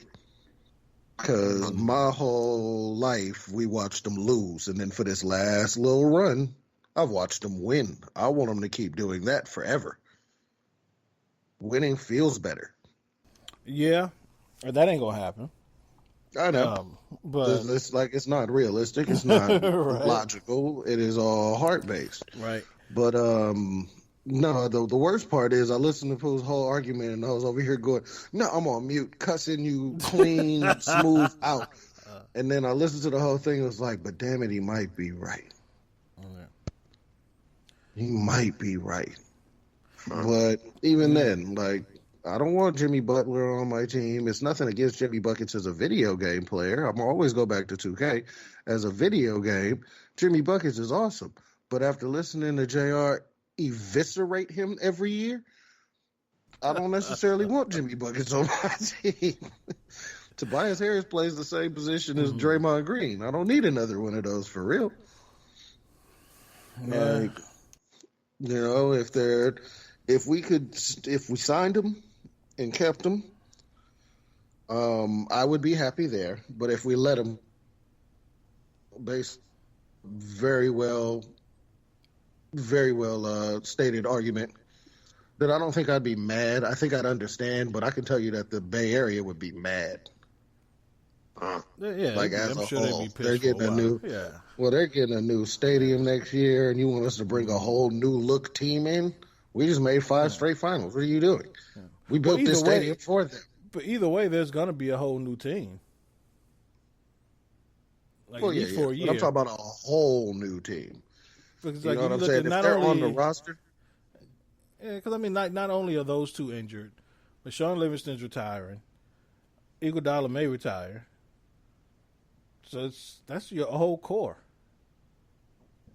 Boogie may be gone, so that's your entire core. Like, you're really just left with Steph and Dre.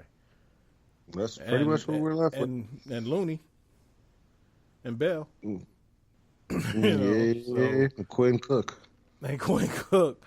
But like me and Pooh talked about it on the 10 spot. I ain't gonna give away everything we talked about because we need y'all to go listen to that. But I would Pooh on this one, man. Like, and ironically, if they do decide to go that route, they're gonna be fighting for a lot of the same names that the Lakers are gonna be fighting to sign. Because just by default of Golden State's system, they need shooters, and considering who they lost via injury, they need shooters, and considering what the Lakers need to put around LeBron and AD, they need shooters. So they're going to be fighting for a lot of the same names. So, you know, when Pooh mentioned the names he mentioned, you know, those are the names we talked about on the 10 spot. You know, one of my favorites in that list is Rodney Hood, and another one that Pooh didn't mention was JJ Redick. You know, those will be two like perfect names for that system in Golden State. But again, those are probably two names that the Lakers are going to be chasing to try to get, and both teams will probably try to convince them to take pay cuts or take lesser money to sign. But I get it. Like, part of me wants to say, nah, wait a year and go all in or nothing. Either those guys are back and you win another championship, or you stuck with being a 7 seed because they're not ready. Or you go sign the best players you can and have them maximize the system. I don't know. But ultimately, I'd say I'm with Pooh. I can't take that chance on, especially with Durant. And, like, because we talked about this when Boogie signed with Golden State. I ain't putting my money on nobody with an Achilles injury just because of having the benefit of results and history. I ain't putting my money there, and especially, like, I ain't got that kind of money. So I know I ain't putting that kind of money on it. That's tough for me, but at the end of the day, for Durant, that's an easy decision for me. It's tough for Clay because ACLs is funny nowadays with modern medicine. We can say it's just an ACL. But with an Achilles, they still ain't figured that shit out. One thing I found interesting was I don't know if I was listening to something, I was reading something, but they were talking about the repairing of the Achilles during surgery. And I never really thought about it this way, is the doctors have to gauge like the leverage and the tightness and like the tension in that ligament, and basically try to guess what it was before. And that's why I got a lot of guys don't come back with that same explosion, because if the tension's not the same, there's not that same explosion. And it's a total guessing game. Like, I can't put my money on that, man. I would have to, I guess at the end of the day, I get that there's a lot of like redundancy with Draymond and dude y'all just mentioned, Tobias, but I'd rather have that than Draymond, because Durant likely is going to come back with a lot of the same redundancies as Draymond. You know, except he can shoot better. Except a significantly better shooter. Yeah, but not explosive. Not, he probably ain't beating nobody off the dribble when he comes back. Like, he's going to be a shooter and a pretty good post defender. I mean, as cold as it might seem to some, like, the more we talk about it, to me, it's clear. Like, that's the better decision. And even if you are quote unquote stuck with the Tobias Harris and a Jimmy Butler, match that up with Steph Curry and Draymond. You got a good team. And while it might not be Durant, and it's not Durant and Klay Thompson, it might be better than who they'll ever be going forward. So from a Golden State perspective, that just seems like the better call. Yeah. And I'm just as heavy on this as I was. I remember when everybody was so through the roof when DeMarcus signed with Golden State. And I remember thinking, and I said this on the air at the time, is if Golden State wins another championship, because at the time everybody else was healthy, I thought they would. Everybody thought they would. I was like, they're probably going to win another championship, but it won't be because of DeMarcus Cousins, because of that Achilles injury. Like, that is a devastating injury. And until somebody proves it otherwise, I have a hard time believing that they can come back and be effective. The smart thing for Durant at this point might be to just not opt out. That is definitely the smartest thing. That would actually be the smartest thing for KD, yes. Unless you really believe that some squad like Brooklyn or New York was willing to pay you that contract, even though you not able to play for a year and a half.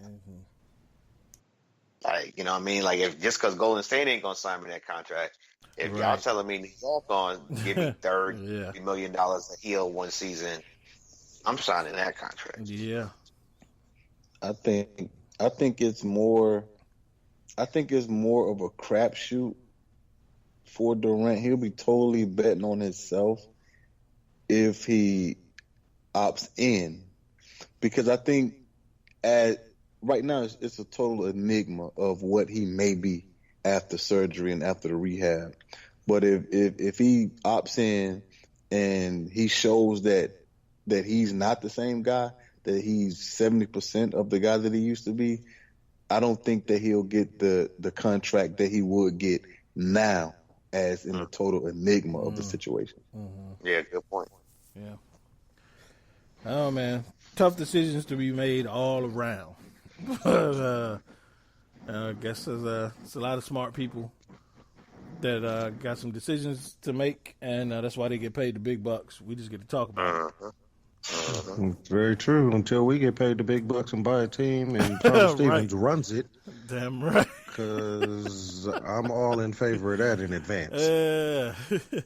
Hey, and I have one thing to say, and I don't understand this part of it with the Achilles, but I do understand with the explosion and things of that nature, because mine is, it's okay, but it's the I was told about anyway though.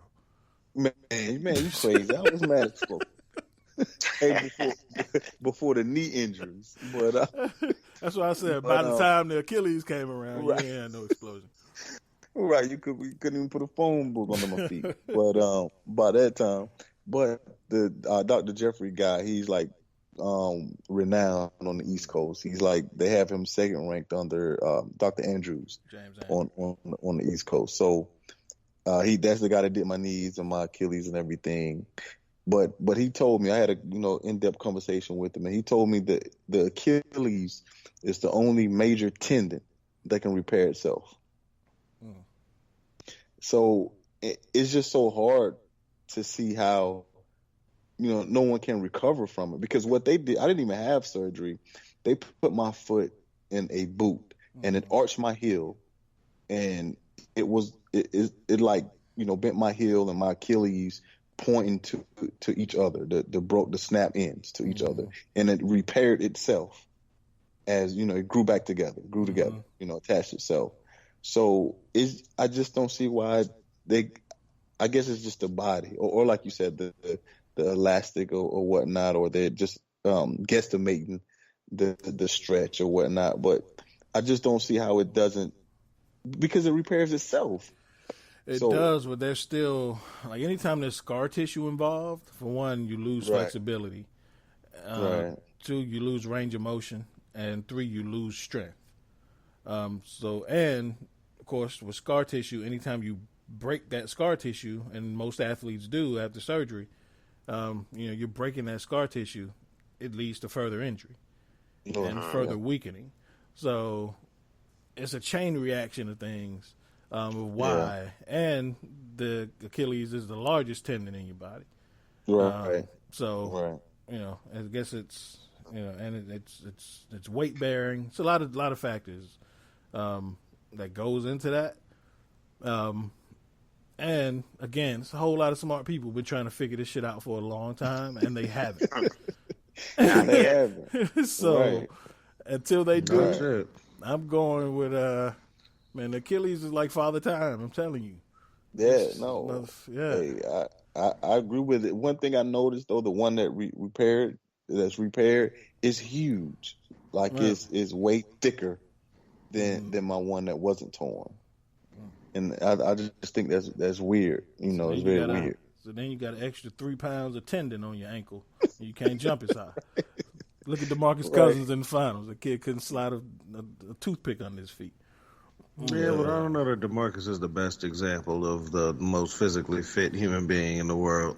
That's true, but so when Kevin at least is long and skinny. Yeah, but even DeMarcus, like, for a dude to be 7 feet tall and can barely dunk, like in game situations, like he couldn't get off the ground at all. It was sad. Yeah. This is true. No, it was sad. It was sad. Yeah, he had to get crafty around the rim, as it were. Yeah, right. Yeah. And you're right. He wasn't the most explosive athlete beforehand, but, I mean, he couldn't move laterally. Like, before that, like, DeMarcus was one of those guys you wouldn't put in like, what Toronto did. They just kept putting him in pick and rolls and taking advantage of him. Pick and rolls. Yeah. And, and you saw anytime he tried to pump fake and go by somebody, like, his knees was buckling. Like, he don't have any legs, and so it's, I don't know, but with modern medicine, like I said, there's some stem cell stuff going on out of the country that I hope he goes and finds out in. I hope he goes and does some of that out of the country stuff. Oh, yeah. And that's my only scare. That's my scare with Durant and Clay. That, and especially Clay as a defender, because with the knee, I mean, but he may not, he may not have that lateral, that side to side, being able to keep up with the left to the right crossover. And that negates who Klay Thompson is, and he wasn't always, he's not the best guy, taking someone off the dribble. He uses his head fake, but he's not a guy that he's going to take you off the dribble, repeatedly. So that slows him up a tad bit more. So like I said, if it was me and not putting any feelings or anything to it, I'm going to cut ties with him. Yeah. Well. All right. No feelings, Pooh. Running your team. Right. In charge of all the et cetera. Although the name Jimmy Butler, when you said Jimmy Butler, that was the only thing I could think of was wing defense. Yeah. Great name for this year if we don't re-sign both with signing with all our heart. Because, like I said, when you put out the idea, the numbers, the everything like that, you're probably, I can't say you're right. I can't do it.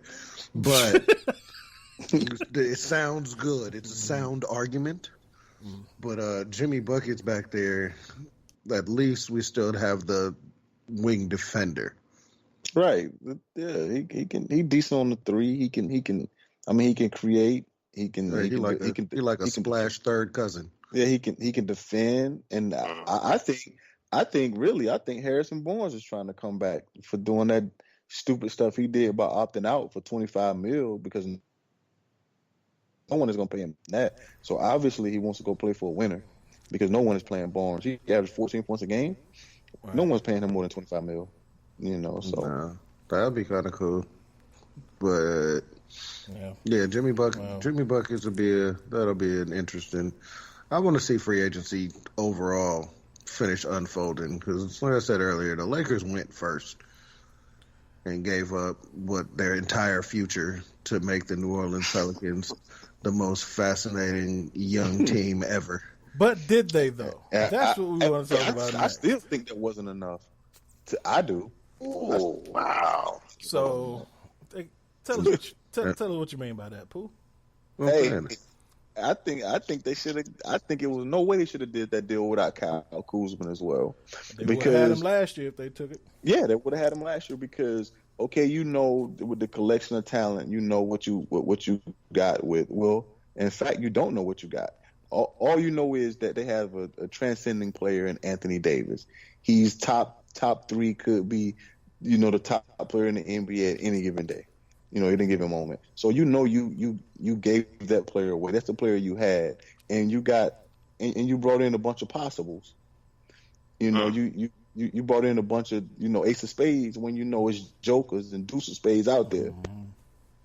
So I don't think they're going it enough for Anthony Davis because Anthony Davis. Remember we were talking about guys that it's only a few. Anthony Davis is a face that can carry a league. Not a franchise. He can be the face of the NBA, right. And I don't trade that player for a bunch of possibles. At least it has to be a lot of possibles. Give me one more possible. Like I said, there's no way I do that deal without Kuz. So the fact that they didn't have to give up Kuz to me suggests that leverage was going in the Lakers' direction because the reality is the Lakers was betting against themselves. They was betting against themselves. The Knicks wasn't making no offer. Davis said the only place I wanted to go to was LA and New York. So anybody else who was offering, they wasn't offering a lot if they was offering anything because it was going to be a 1-year rental. Right. So if I'm the Lakers, to me, I think they gave too much because they could have got him for less. That's how I say they got it for less, not in terms of value. Of course, if you get AD, he's that dude. His value, I don't know what would have been his value. You know what I mean? Because I agree, but it ain't about the value. Could you have got it for less? I think yes. Therefore, you pay too much. Come on, man. I don't think so though, because Brandon Ingram. But you didn't have to give up Ingram. You didn't have to give up Ingram. Yeah, but what are you losing if you give up Ingram? Right. A good player. Yeah, a player who might be a star in the league. He might, but he might not. No.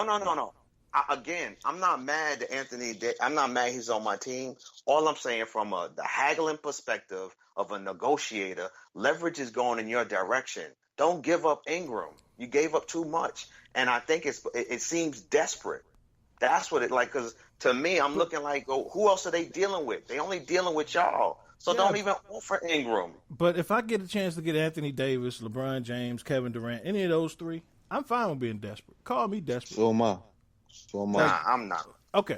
So, wasteful makes you want. And to me, it's not wasteful though, because what are you really giving up? You're giving up a 16. What did Brandon Ingram average? 16 points a game. And that was even uneven. And he got up to 16 because he went on a stretch where he was put on 30 in 5 straight games. 30. Yeah, 30, 5. Yo, but young boy, 21 years old. And all I'm saying is just like our Pooh laid out the business perspective of from a general manager, what I'm looking for. Don't be emotional in this. And this was desperate. I think you could have said, yo, real talk.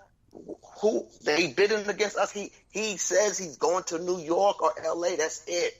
We know he's coming to us. So why are we going to give away Ingram? No, we're going to keep Ingram and we're going to keep Kuzma. If you wanted them, you should have took them last year.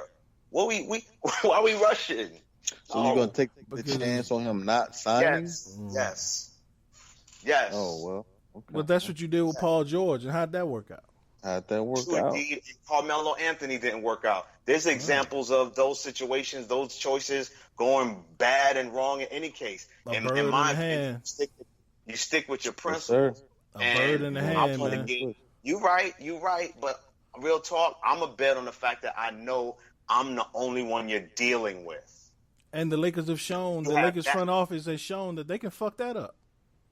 And they just did to me. They just fucked that. And what you don't know, really. I don't want to say know they fucked it up, because if you end up with Anthony, when you end up with AD, it's hard to say you fucked it up, right? Because I'm happy as an LA fan that he's on my team. I agree with y'all. He's one of the best players in the league. So going forward, I'm not mad. But when I critique choices, and the question is, did they give up too much? My answer, yes, they gave up too much because they didn't have to. Okay, And anytime you pay for something more than you had to, you gave up too much. Okay, so strictly speaking from a basketball perspective, because there were rumblings last year that Brandon Ingram was complaining he wasn't getting the ball enough. So what do you think his feelings are going to be about getting the ball enough now that you've added Anthony Davis? Strictly from a basketball perspective. Right. Strictly from a basketball perspective, I think we could sell him on the idea that, you are 21 years old. You have the opportunity to play the next 5, 6, 7 years with AD and LeBron for the last 2 years. But the reality is, if you keep growing on the trajectory that you're going right now, young man, you and that dude, y'all going to be an awesome duo. Yeah, but that's he was what you already. sell him on. But he was already. But one. so you're saying you couldn't sell him on the fact that he got to play with LeBron, but you could sell him on the fact that he get to play with AD. I think they sold him on the fact they played with LeBron until LeBron, his agent, and Magic tried to trade him. Because you get a chance to get Anthony Davis. I get that, but as a 20, 21-year-old, don't fault me on the fact that, I was sold on the fact of playing with this dude, and y'all sold me this ticket that y'all believed in me, but now y'all ready to get rid of me. Like, as any 20, 21-year-old, like, honestly, as I'm their leadership, as I'm their GM, the heads of the Lakers, I'm looking at it next year. That's pretty reasonable, and I think we can still work with it. Why? Because of the talent we see on the court.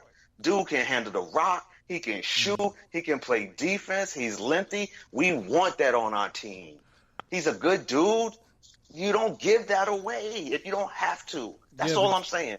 I get it, but for one, you didn't give it away because it's a trade, and you got a lot in return and for that. So you didn't give it away. And then also, I get what you're saying is like, wait it out, call their bluff, make them sweat. But at the end of the day, Lonzo Ball and the 4th pick in the draft and Josh Hart wasn't going to cut it for AD. They was going to have to give up Ingram or Kuzma. Why? Yeah. Why do you say that? Because at the end of the day, the Pelicans are going to take the best offer, and if you're betting against yourself, you are the best offer. Okay, why wouldn't they take it? And the Pelicans had a better offer from LA last year when nobody else was offering anything. And what did they do? And they passed. But now and sat on it and said, okay, we'll make him sit and wait and pout and do whatever he wants to do, but we're going to get close to what we want. I would have took that bet and then said, you know what, if you don't take it now and you wait to the trade deadline, I'm taking Lonzo Ball off the table. So, real talk, this is what you're offering. That's how I'm haggling with them. I'm just saying. I get that. Again, I like Anthony. I like him on my team, so I don't want to seem like I'm not happy with the fact that he's on my team. I'm just looking at the trade and say, you gave up too much because you didn't have to get that guy on your team. Like that approach just sounds like Look desperate. Like I remember there was like kids in middle school that were like they didn't have change to put in the machine, so they would be like, "Hey, I give you this $1 if you give me 50 cents, so I can get this soda." Because back then the machines wouldn't take $1, so they would like give you $1 just so you can give them 50 cents so they can get a soda. Like, and I would be happy to do that because I'm at the end of the day I'm ending up with more, regardless of how I feel about them quarters. I'm still getting $1 back. I end up with the best deal out of the whole trade. And so if I got to give up this, this quarter that I see potential in, that maybe one day it can be $1. I know I got $1 in my hand.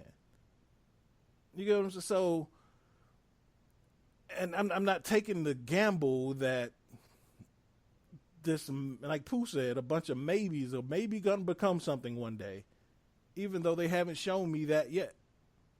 Yeah, with regard to the maybes, my personal favorite thing is the side note of this entire trade. Julius Randle was like, "Them?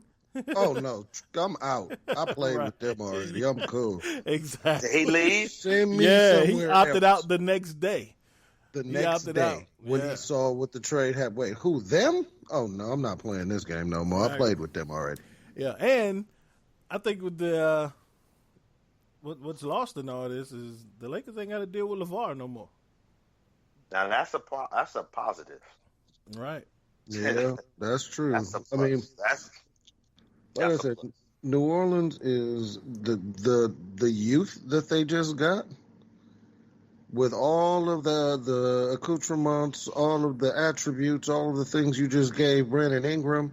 Okay, so now he's next to Drew Holiday. They are clearly taking Zion Williamson. Mm-hmm. Like, they got a young core that could be fascinating in 2 years. Could be. Like, just plain fascinating. Could be. Or they could end up being the Clippers with Darius Miles and Lamar Odom and that whole right. bunch. Or like DeAndre Jordan and Blake Griffin. They could end up being the Clippers. They could be that Clippers, exactly. But that being said, like, this could be the Boston Celtics getting rid of Paul Pierce and Kevin Garnett to the Nets. Like, we don't know what this trade is. Nice as he is, he's injury prone too. Like, he has got hurt, and LeBron's stardom is closing. Yes, I'm just saying. Hey, look. No. I don't want to throw shit in the air, because again, this is my franchise, right? I'm a Laker fan, so all I'm saying is, like, to throw to we don't know what this is going to look like.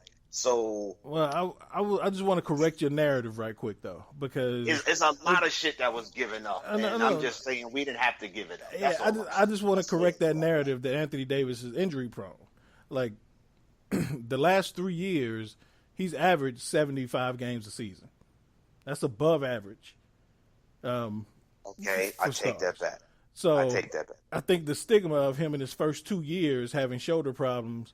But that was when he was. If you look at his body, how much his body has changed, he's definitely put on a lot more muscle, a lot more armor. So the last 3 years, he's averaged 75 games a season, and that's with this season, with them benching him at times and reducing his minutes once they knew he didn't want to be there. So that narrative has changed. He's not as injury prone as people want to make it seem. I don't even want to throw that out in the atmosphere, because and so I take all them words back if I could, right? Yeah, and if we're looking at it from that standpoint, I want him to be the MVP for the next 8 years. Right, and if we're looking at it from that standpoint, even if that were true, the guys that you just gave up have those same problems as recently as last year. True and indeed. Brandon Ingram's got blood clots. The only one I'm upset about, I like Josh Hart as well.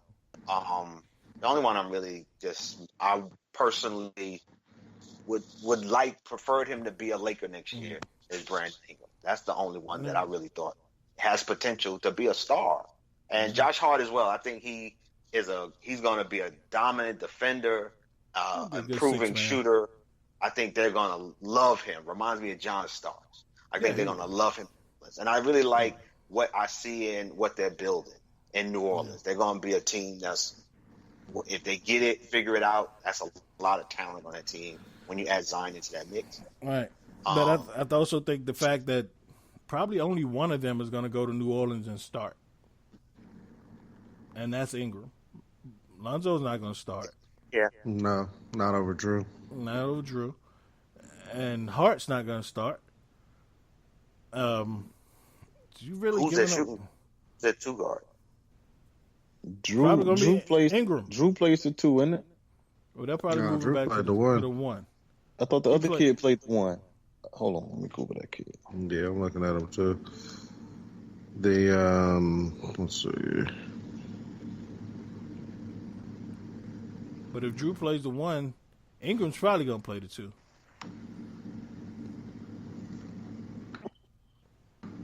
No, Drew's definitely. Oh, they right. That's it. They got Peyton, Alfred Peyton. But either way, Hart's not he ain't starting. Guaranteed that spot. I don't know. Right. I mean, but ultimately, with the Pelicans can get Hart not starting. Yeah, and the Pelicans can get Zion, and then the fourth pick, since nobody knows who the fourth pick could be. Right. That's another reason you trade that pick, because it's a 3-man draft. Right. Like, once you get past RJ, then the next thing that happens is you're mining for diamonds. Right. Like, straight up. You are, like, the fourth pick could be anybody from my man from Virginia to Texas Tech, to Vanderbilt. To my man from Texas Tech. You know, you could argue that Cam Reddish wouldn't be a bad move. Right. You could argue all kinds of odd stuff. Or they may trade. That's why they wanted to pick before the draft, because they may trade it to try to get another established player. Right. Get an actual veteran on that team full of NBA toddlers. Now that would make sense. Yeah, and I think the biggest loser out of the free agency or what is trade talk the last 2 years are the Boston Celtics being reluctant to pull the trigger. I mean, they didn't want to pull the trigger with Kawhi, with Jason Tatum. They end up, snake eyes, and they didn't want to pull the trigger with Jason Tatum for Anthony Davis this year. So and I just think. I don't think they're gonna get over the hump, man. I think Danny Ainge, he made a lot of great moves these past 4, 5, 6 years, but I think he became reluctant because he didn't want to be the one with the egg caught on his face, because he's been leaving GMs with egg on his face for so many years. So he was scared to pull the trigger because he didn't want to get caught, with his hand in the cookie jar. And I think it's really, shafted the Celtics these past 2 years. Yeah. I don't know, man, because that might be a case of, addition by subtraction. If Kyrie leaves and now you have a team that the young core becomes the face of the franchise. And I think that young core is a talented core. Tatum, Rozier, and what's the guard? Brown. The forward, Brown. I think that's a talented threesome to grow with. And, another veteran piece here or there. I think Kyrie kind of killed that team this year. Even though, and you still got Gordon Hayward. So Al Horford just opted out. He opted out. That was smart. Yeah. He might come to LA. Yeah. But that's my take on it. Is we looked at that Boston team and we thought, man, they young. Hang on to them young dudes. They're gonna blossom and get you to the next level. And then they kind of bottom out the next year. And I do agree that Kyrie is a big part of that. But that's kind of why they, held on to the young dudes. They was like, man, we got Kyrie coming. We're gonna be even better. Like, you'd never know what somebody's gonna turn out to be. And so now that AD has said, I wouldn't have signed in Boston. You know what I mean? Like, he put out word that this is where I want to sign long term. Mm-hmm. Like, if you Danny Ainge and you had pulled the trigger on that trade, got him on your team, and again, you could have pulled the Paul George, or you could have had this dude for a rental, and now these cats who you can build your team on going forward, you don't have that right now. But I'm looking at it more from a Kawhi standpoint, because that's what Toronto did. Is they still aren't guaranteed that Kawhi's going to resign. But what they got out of it, the ultimate goal of playing team sports, is winning a championship. They only gave up DeMar DeRozan, and not when I say only DeMar DeRozan, I say that in the sense of they wanted to get rid of him. Mm-hmm. They wanted to blow up that squad. So I get that. We're trying to get rid of this dude, and we can. Get but we don't even know. We don't even know Tatum will be DeMar DeRozan. DeMar DeRozan was like a 5-6 time All-Star.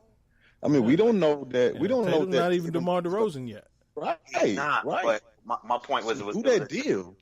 It was a different decision process because Toronto needed to blow up their squad. Mm-hmm. Like, it was evident last year that something needs to change. Yeah. And what we gonna do? Oh, we can get rid of that dude and our coach and end up with Kawhi.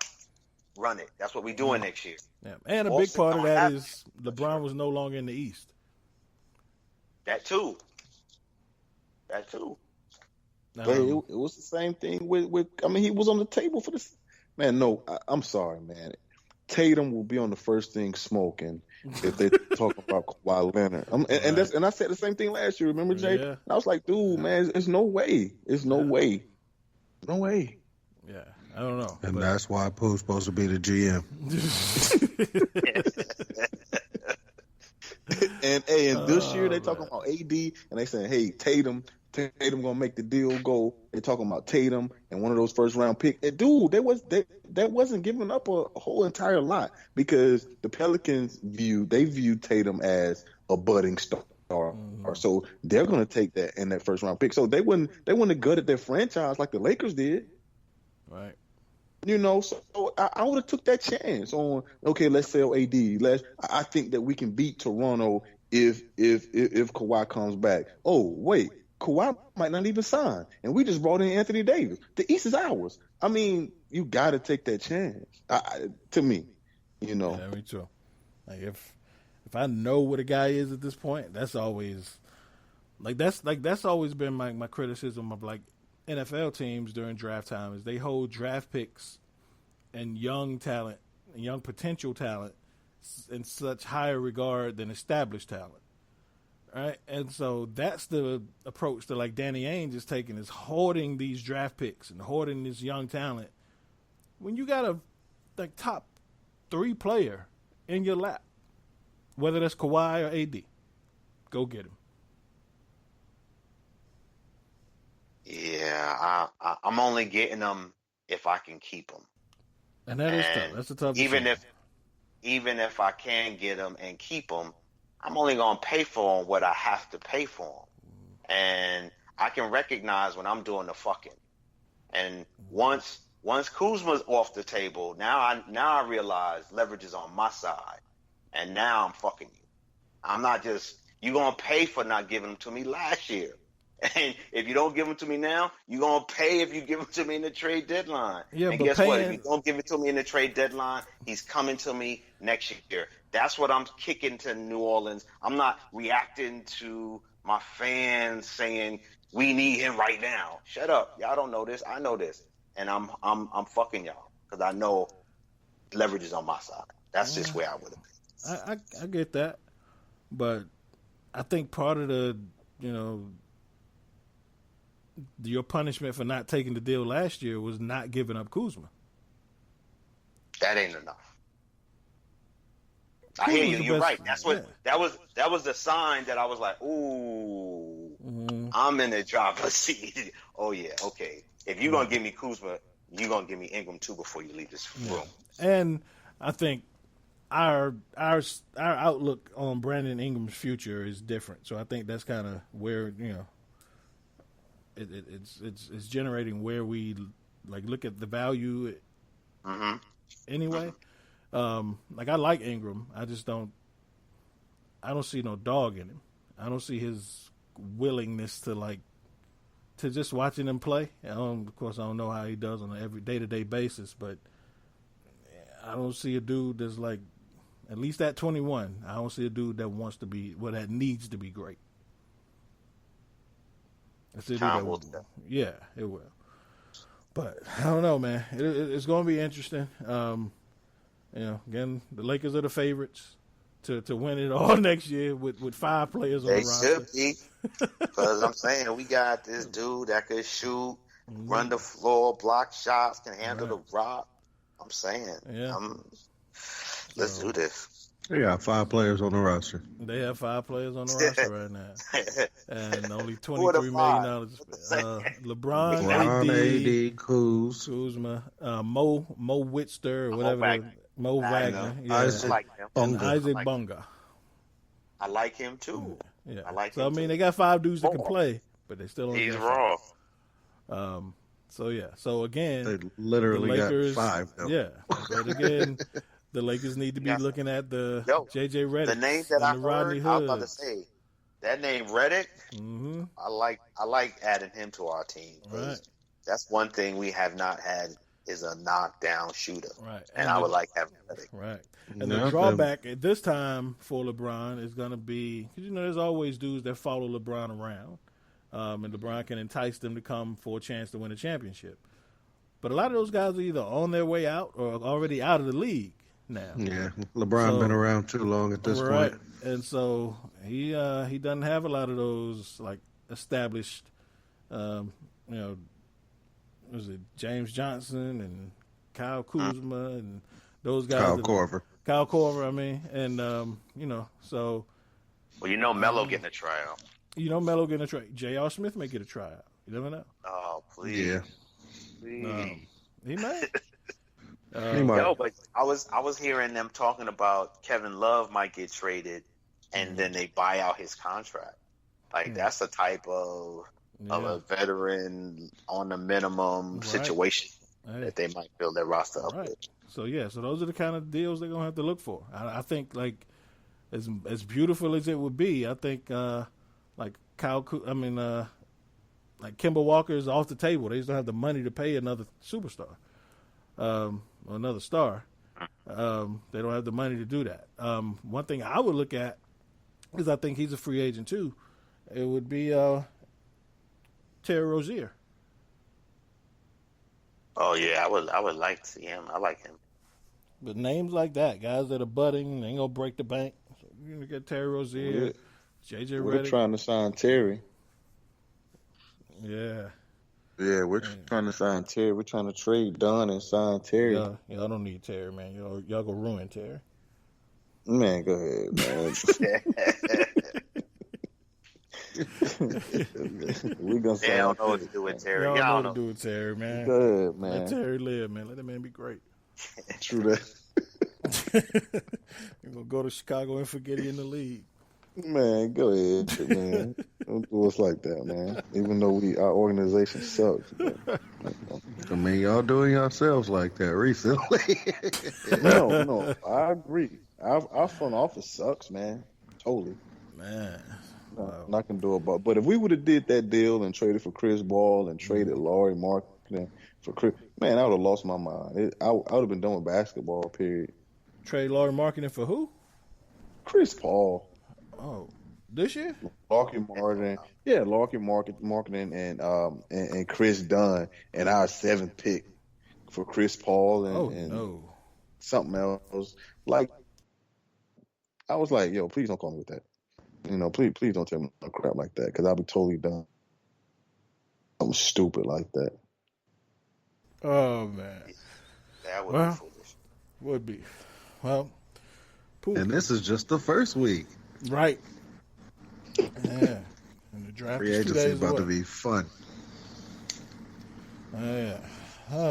Pooh, you ready? What you got for trivia, man? Yeah, it's gonna be quick, but I got a little twist. I changed it up a little bit. Just a little something different.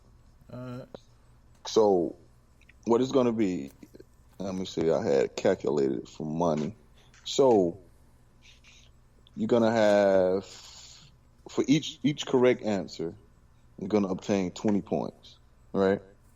We're gonna have each one of you. So it's gonna be 3 rounds. So each one of you are gonna be able to give me 3 answers.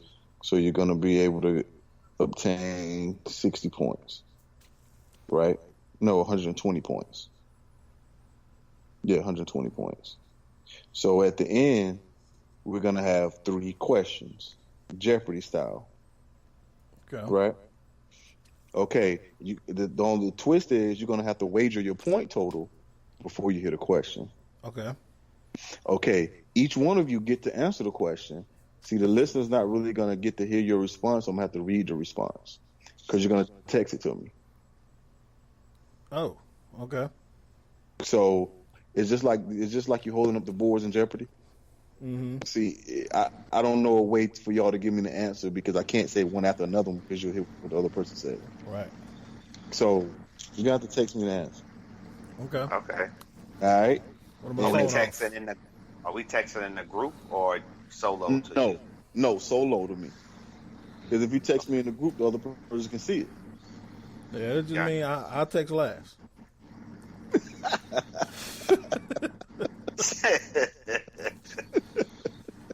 I'll be last this time.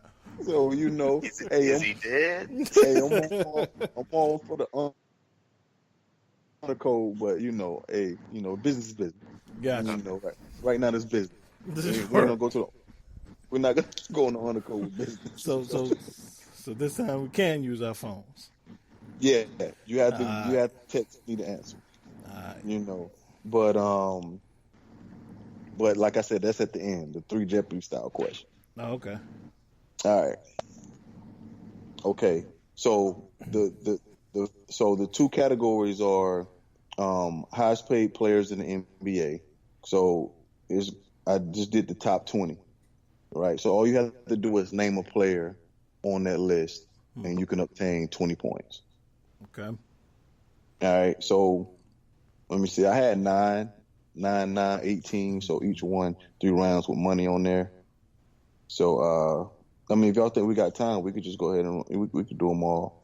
And the second category was I had 9 albums. I got 9 rap albums that went diamond. Right. Mm-hmm. You get a chance to name one of the albums. Boom, it's off the list. Obtain 20 points.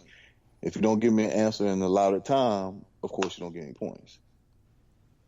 Okay. So once we're done with those 2 speed rounds, then we're gonna do the 3 Jeopardy questions. And of course, if you're behind, you're definitely gonna try to wager all your points. If not, you may scale back and only go with 10. So if you get it wrong, you lose that amount of points. But whatever you get right, you add that to your score. Okay. All right. I want it on the record that I'm confused, but let's go. I thought it was just me. Y'all confused about it? I mean, you said a whole bunch of words. We'll figure it out, I'm sure. Yeah, but if we get it wrong, a whole lot of words. Right. Come on, man. Y'all got to watch TV, man. But okay, like I say, so who won last week? Me. It don't even really matter though. So we'll go with JL. Okay. All right. So let me put y'all at the bottom. All right, J. Or. So we're just trying to guess the highest paid player in the NBA and the 9 diamond albums. Right. Right now you're just obtaining points. You're attempting to anyway. Okay. All right. All right. So we're going like a round robin. Boom, I'm gonna say Jay. All right, you get to say, okay, you're gonna name one of the NBA highest paid players in the NBA, or you're gonna name one of these rap albums off the diamond list. Gotcha. All right. Rap albums, I'll go Speaker Box, Love Below. All right. All right, that was pretty easy. Yeah. Mm-hmm. Didn't even have to put a countdown on it. Yep. So it's on me then? Yeah, let me get Jay's points. Yeah, give me my points. My points.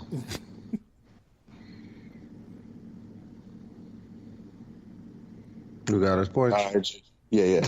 All right. Highest paid player is LeBron James. Okay. And again, this is the top 20. So, okay. All right, Al. Steph Curry. Okay. Do you guys want to know the number as they say, or you don't care about it? No doubt. So how many albums did the Outkast Speaker Box and Love Below albums? It had 10 mil. It sold 10 mil. All right. Yeah. I'm going albums again. Give me Life After Death. Life After Death is on there. It sold 10 million as well. Where's my Okay. So All Eyes on Me. All Eyes on Me sold 10 million as well. But LeBron and Steph are tied at 2. No, LeBron is 2. Steph is 1. Okay, Al. Chris Paul. Chris Paul. He's on here. I just want to tell you where he is. Chris Paul is here. And some wild names on here. Chris Paul is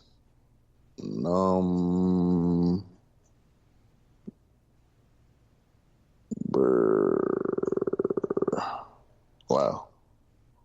Kid on here. Chris Paul is numbered. He's tied for second. 35.7 mil. It's a lot of bread, and we was about to trade for that crap, man. Okay, we'll let it go. Hey, all right, Jay. Paul George. Paul George is number 8, 30.6 million. He's on there as well. All right, Jay. Dame Lillard. Dame Lillard. He's on there as well.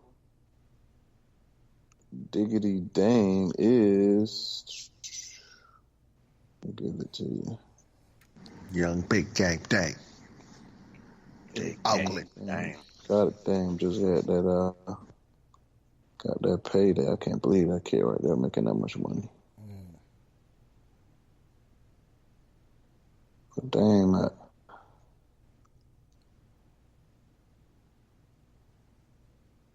Hold on, I got to. Dame just had his payday, but still got them clowns ahead of him. Dame is 14th on the list with 28 mil a year. Oakland. Yeah, get money. Jay, you said Paul George. I'm going Russell Westbrook. Indeed. Let me tell you what Russ is. I think Russ is, going off my head, I think Russ is tied for second as well. Yep, 35.7 mil a year. Russ is tied for second. All right.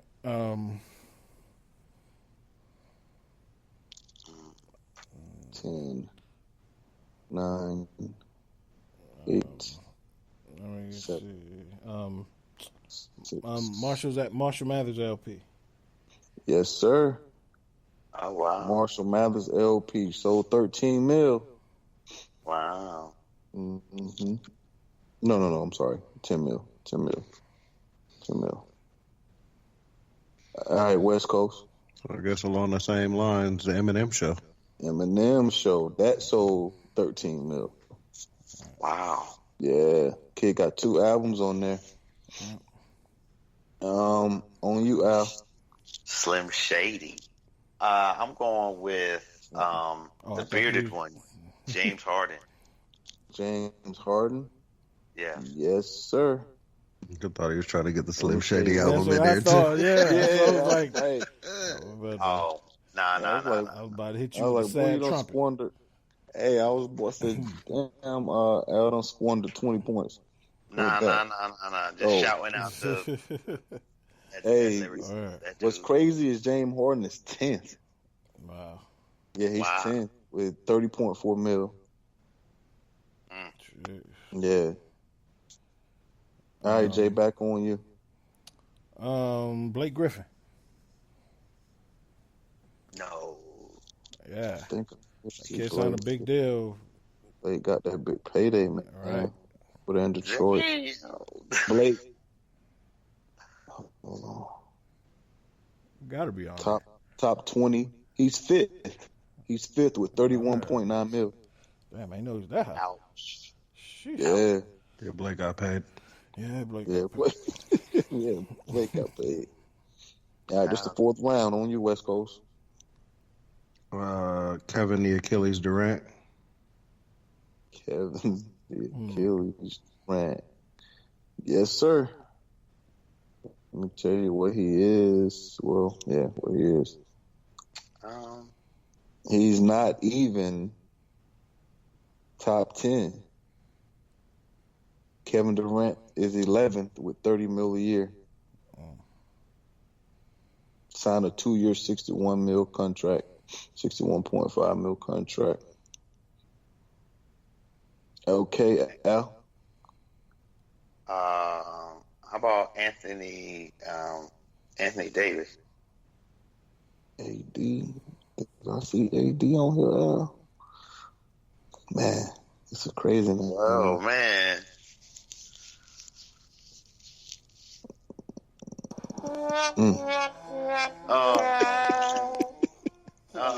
I didn't do that, Al. Hey, Al, you ain't gonna believe this. AD is 20th. Oh, He's man. 20th. You just made it. Oh, wow. Hey, 25.4. I appreciate the judge for overruling it. Yeah, you got the coldest womp womp. The trigger happy sound effects guy. Yeah. Yo, we might want to check his background check because sound effects guy needs to be fired. In honor of you, Al. There you go. Appreciate you. Oh, dang. man. When he get the fuck out of here. Wow. I mean, I'm going with I don't even know, man. Well, I always hated the fact that this was on this list because I felt like it was cheating. But Tupac's greatest hits.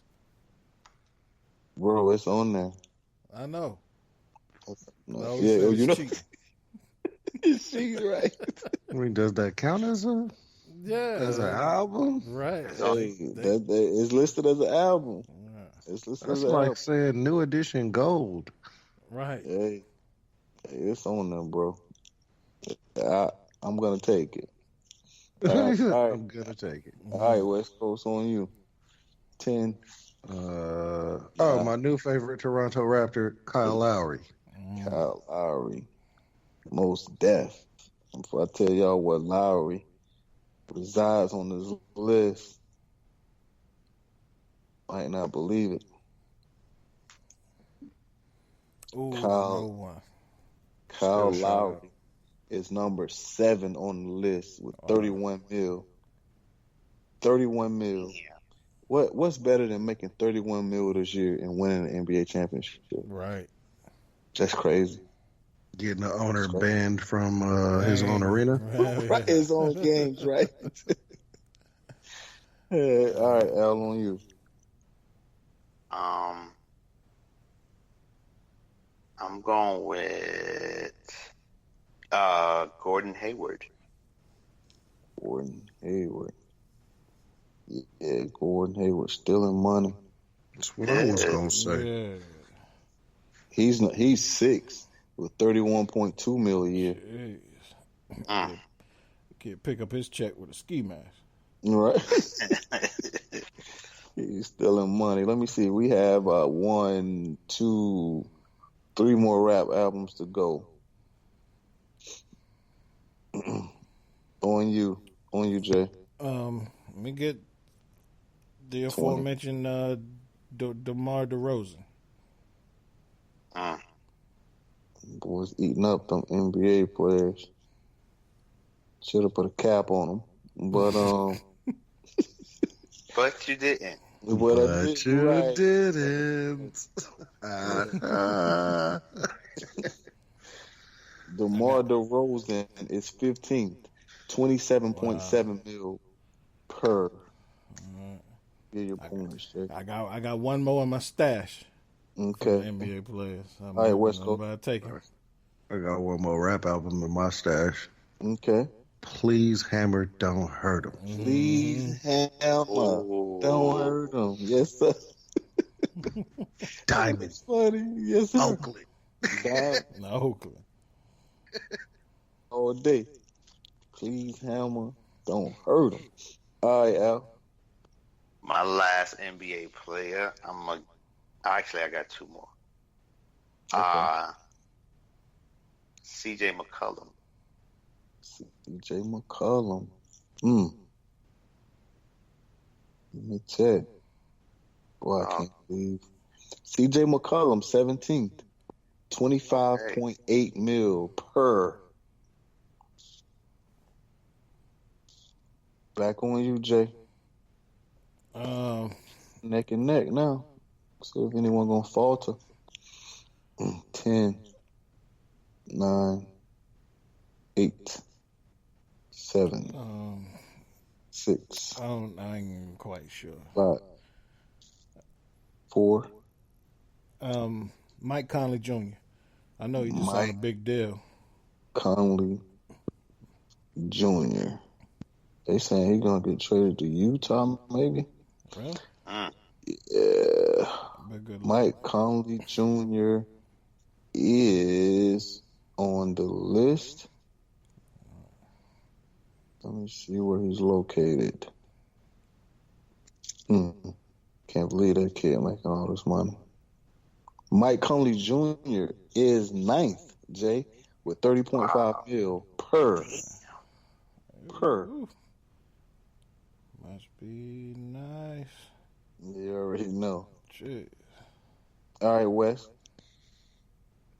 I'm going to go ahead and trust the process. Nah.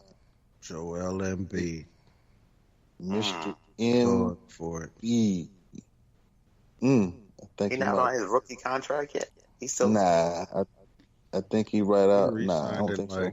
He was signed a couple of years back. Before last season, yeah. I thought about him. I thought he was on his rookie deal. Ooh. Wow.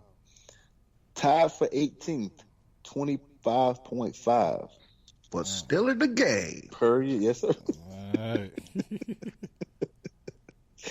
Still in the game, still unscathed. On you, Al. 10. The Greek freak. The Greek freak. Giannis. Now I really don't recall seeing Giannis. Oh, come on, man. Best player in the game. Don't do you like that? Don't do me like that. Let's see. Go on, man. Go. Okay. Word. Down. Get the sound effects ready, Jay. It ain't looking good for you. Bro. I got my trigger finger ready. I don't know if Giannis done inked the deal yet.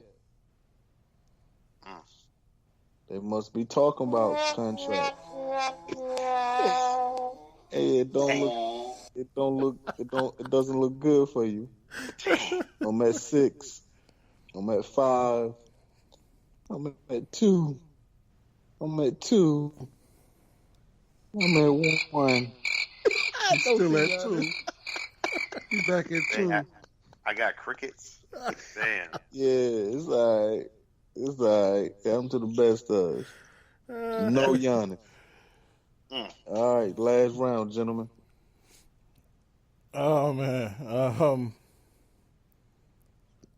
Who signed for big money lately? 10. Now, we still have 2 albums left. I know, but I'm stashing one. 9. 8. This is the last round. Ain't this the round you're supposed to let him out? I'm like, what you Is this stash? the last? Oh, shit. Let me get it out there. Yeah. Nelly, Country Grammar. I already knew you was going there. I already knew it. All right, West Coast. Nelly, 10 mil. 10 mil sold. Else got paid. 10, 9, 8, 7, 6. Yeah, you said Andre Drummond. Andre Drummond. I saw Dre, but I thought Dre was at 20. Might be at 20th on the nose. Ooh, boy. He's tied for 20th. Aha. He got paid some years ago. Just got in there. All right. Still unscathed. What you gonna do, Al? What albums have you listed so far? We're only missing one. We have Speaker Box, Love Below, All Eyes on Me, Marshall LP, Life After Death, The Eminem Show, Pac, Greatest Hits, Please, Hammer, Don't Hurt 'Em, and Country Grammar, and one more remaining. Okay. 10, 9, 8, 7, 6, 5, 4, 3, Yeah. 2. I'm gonna throw out an album, Redman Muddy Waters. I know it ain't on the list. Never gonna be Diamond. I know it ain't on the list. Sold. I just want to shout my man. Not platinum on wax, but platinum in the streets. Right. I'm just saying, Redman Muddy Right. 1, 2, 3. No, sir, that wasn't it. Just Anybody want listening to the Superman love. That's not the album neither. Oh. That shit's diamond. Did Jay-Z ever go diamond? Nope. The Blueprint? Nah. That's it, or is it on me? That was it. Okay. West Coast, you didn't miss any, right? Nah. You and Jay 10 up. Okay, that was it. Anybody want to just take a stab at that last rap album to go platinum?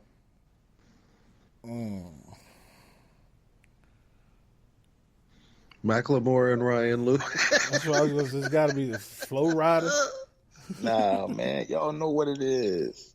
I'm patiently waiting for an album to explode on what you know about death threats, because I get a lot. 50? Richard Not Trying? Richard Not Trying. That's right. It didn't, it sold like 8.5 in the U.S. and then, worldwide. Okay. And the club was a legit smash. Yeah, so. Yeah. Did we miss anybody for the NBA people? No doubt. Let me see. You see, y'all got Drummond. Man, y'all missed Hassan Whiteside. He was tied for 20th. Bradley Beal tied for 20th. And those guys making 25 a year. These guys right here, you probably never would have thought. Boy, Andrew Wiggins, 25 mil a year. Wow. Man, I forgot about Wiggins. There's another one that makes people have to hold their hands up high when he pick up his check. I can't believe this guy, yo. We made this terrible trade. I can't believe. Otto Porter Jr., man, $26 million. Yeah. What are we thinking? What are we doing here? Dude, Al Horford, $28.9 million per. How we skip Al? Right. Hey, Al earned his money. Al worked. Hey, but check this out, though. Paul Millsap, $29.2 per. Hey, the Denver Nuggets did their thing this year, so. No, they did. Hey, is your boy on the list, though? We just talked about a lot of money, though. Didn't Drew get paid? Drew is 24. Drew 24. Because all those guys was tied for. Let me see. Y'all got 20. Y'all got the top 5. Yeah, y'all got everybody. Yeah, y'all had everybody. Bron, Chris, Steph at 137. Yeah, that's Jokic it. wasn't on there. If Millsap was, Jokic wasn't on there. Not on the top. They got paid yet, though. Yeah, because it's not kicked in yet. So they doing just the dynamics per year. Oh, I got you. Jokic so next will year, probably kick in Jokic next on year. there. Right. So that's it. We have 2, 4, 6, 8, 10, 2, 4, 6, 8. Okay, Jay with 200. West Coast with 200. 2, 4, 6, 8, 10, 2, 4. Al with 140. Al should have 160 because you only missed 2 questions, right, Al? Right. Yep. Yeah. So, okay. 200. This is where it's going to get fun, gentlemen. Let me get my, All right. my Twitter Y'all fingers up. y'all got my number, right? Yeah. Mm-hmm. Y'all got my number, right? Got my number right. Right. Okay. Let me go ahead and see. Got Jay. Write Jay name down again. Let me get West Coast again. Let me get Al again. All right, Jay, what's your bid? You and West Coast tied for 200. Al, you have 160. So I'll just tell you where you are now. Oh, I thought this was the texting part. It is, but you got to give me the points that you want to wager without even hearing. It's like a blind, like you're playing poker. You know, it's in the blind. You got to bet in the blind. Gotcha. I bet 50. Okay. Why he just didn't keep it even with the 20s? Okay. Oh, okay. I go 60. No. You good? You Oh, good? Huh? You gonna do 60, 50? Which one? I do 60. Because it don't matter. Okay. All right, West Coast. Hold on, I'm doing the math. He said Al got 160. 160. Yeah. I will bet 140. 140. Hey, this our last. This the only question. No. You got 3 of these. Okay. All right. Got 3 of these. Whoa. Hold on. See, I knew I was I was confused. about to say. I was like, Jay go out there. I thought this was jumped out the Final window. Jeopardy. No. You got 3. You got 3 questions. Oh, I still thought this was Final Jeopardy. Nah. And what is what you need? This is Final Jeopardy. Just the get count- you got to do questions. The countdown is based on when you receive the text. Well, once I read the question, everyone understands. Then I count down. Okay. All right. West Coast, you still going 140 since you know that it's not the final question? Nope. Okay. I was like, Let damn, me go Jay ahead and jumped go out with. there. Yeah, let me go ahead and go with this 60 that we keep pace with JR. I'm going to just follow JR around until I figure this out. All right, Al. Shit, let me go 70. Let me try to make up some of the difference. Try to Go make ahead. us round. All right. Just follow Jay around, see what happens. Nah, I'm with you. Yeah, this is the only one. I was about to jump out there with you. Got to. Like, shit, Got Jay to. went 140. Man, let me get 140. 140 out the gate. Let me And do real 141. skeptical like Clay Thompson, just All right. real skeptical about this Final Jeopardy round. All right, here we go. All right, number 1.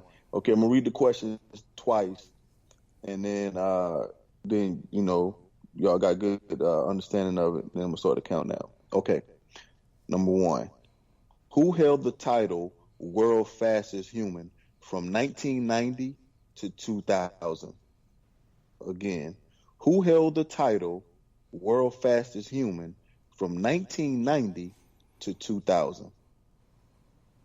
You guys understand the question? Mm-hmm. All right. 10, 9, 8, 7, 6, 5, 4, 3, 2, and 1. J and J, give me something. I just sent mine. Okay. Yeah, me too. Okay. All right. So, I'm not going to tell you who's right or who's wrong. Well, okay. Damn. But I'm still bugging. Hey, so this is what I'm going to do. I'm going to read back Jay selected Michael Johnson. West Coast Jay selected Carl Lewis. I forgot about Michael Johnson. Al selected Carl Lewis. And the correct answer Carl Lewis was is butt naked last by then. buck naked. The correct answer is Michael Johnson in the gold shoes. Yeah. Michael Johnson.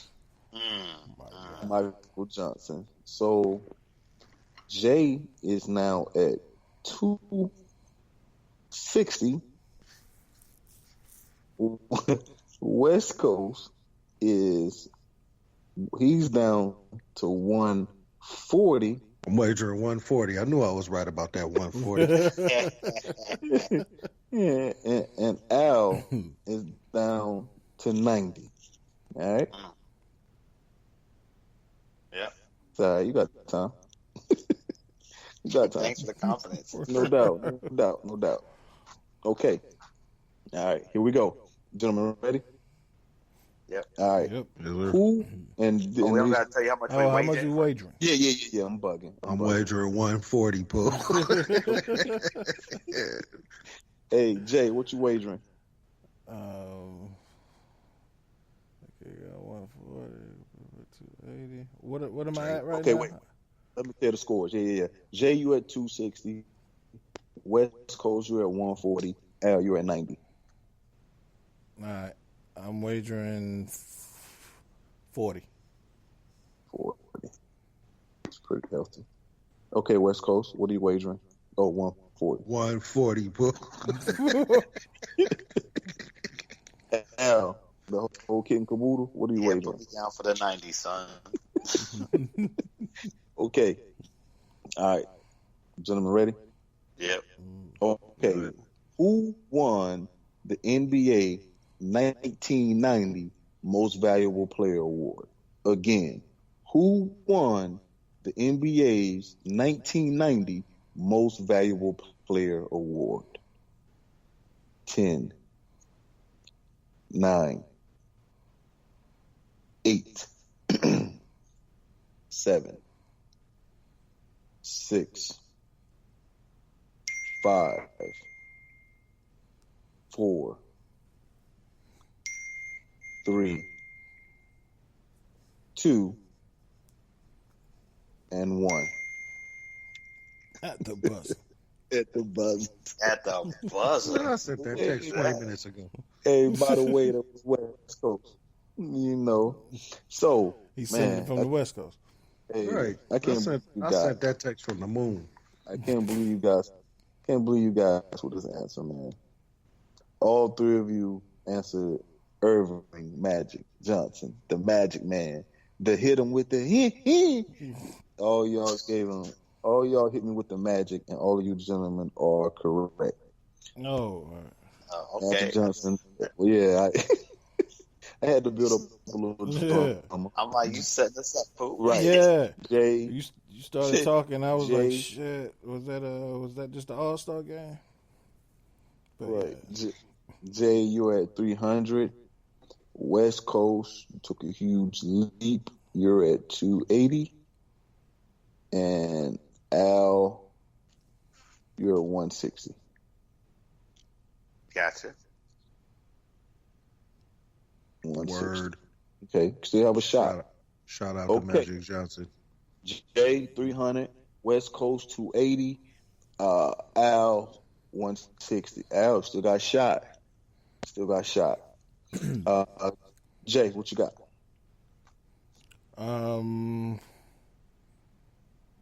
Shit, I'm going all in. I'm going 280. Wow, that's what's up. 280. That will give you a total of 580.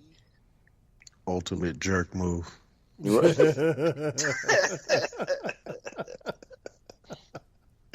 Just bet the whole thing like a man.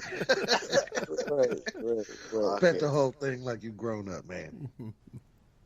What you got? You already know, put it all in. What is it? 8 for 560, 280. Okay. Al, I suppose you're at the 160? Nah, I was going to do 420. 420. I'll bet money he ain't got. I'll play with your money there. Al bet money's money. Money that gave Al his money. Hey, what's it? Credit, Pooh. My bad. That's why I was like, you don't even have that. Okay. Al pulled a change out his pockets and all kind of shit. Right. I done went through the couch cushions and everything. Right. He got it all. You got IOUs Yeah, put me and for the full 160 if you ain't No, gonna right. points. Okay. And let me borrow some points, cuz. We'll see. Yeah. Let me bet them for you. Man, loan him that 20 you didn't want to bet. Yeah. Give me that 20. I flip it. I bring you back 300 tomorrow. Uncle brother. Western Union. All right. You gentlemen ready? Yeah. Yes, sir. Okay. This megastar's album went diamond an astounding 3 times over, posting a ridiculous 33 albums sold. At this time to date, it has the title Most Sold Albums in U.S. History. Give me the artist, the album, and I'm going to give you the release date. November 30th, 1972. So give me the artist and the album. I'm going to read it one more time, though. This megastar...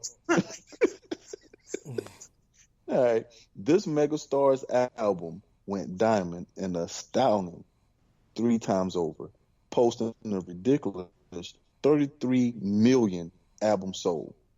To this date, it has the title Most Sold Albums in U.S. History. Give me the artist and the album. That's what I'm asking you for, the artist and the album. And I'm going to give you the release date, November 30th, 1982. That's not what you said the first time, is it? Yeah. He said 72 real hard. Yeah, he did. I was like, what? I said 72. I'm real confused, but that's okay. I said 72 the first time? Yeah. Nah. Yeah, you did. I was like, damn, the Beatles did that numbers like that. But, I said 72. Yo, I'm did. bugging. Well, he got me. I was, look, one album, I'm like, 72. Elvis was still around. Right. I was looking at 1982. I don't know why I said 72. I need to read it over. Y'all good? One more time? I think I'm good. I feel like we got the number 1 album all time. Okay. Right. All right. I sent that text from the moon. Okay. All right. 10, 9, 8, 7, 6. Don't forget, I need the artist and the album. 6. Oh man, I can't type that fast. 5, 4, 3, 2, 1. I need an artist, Al. There's your He artist. can't type that fast. He just told you I that. just told you. I got fat fingers. Okay. All right. Here we go. The artist is NSYNC. In 82? Man, go ahead. They was bugging. Come on, 3. man. Hold on, son. Hey, why y'all playing though, boy? NSYNC dropped 2 albums, boy, and both of them joints sold 13 mil. That's bananas, right? But I was going to put Britney Spears on here. hey, Britney was on there. She sold like 10 mil or something. I can't remember the name of it. Okay, but anyway, the artist is Michael Jackson. MJ. I think all of y'all said Michael Jackson. However, the album is, and this is Thriller Night. So yes, it is Thriller. Al. Damn, I was wrong. Wrong. He gave us Thriller, man. Yeah. He gave us Thriller. Thriller. He gave us Thriller. And Al, he put in Off the Wall. It was and that was a little off the wall. But that's because you threw out that 70s number. Nah, but dude, I took it back. I said when we said it again. But I had already started typing already, though. True. Man. Dude, I don't even know where I got 72 from because I'm looking directly at 82. But November 30th, man, that was my birthday. He dropped that joint on my 3rd birthday, man. No, my 4th birthday. That's what's up. Yeah. Really? You've been moonwalking ever since. Yeah, Jay. I've been moonwalking ever since. Hey, all right. So here it is, Jay. 580. Yeah. Should have been 600. You already know. Man. West Coast. Tough. Jerk move. 560. JR stands for jerk this week. Hey, 560 for West Coast J, and pulling up the rear, we have a goose egg for Al. But it was all good. It was fun. I kind of liked it, so it was cool. Once you guys got the niche, but twist.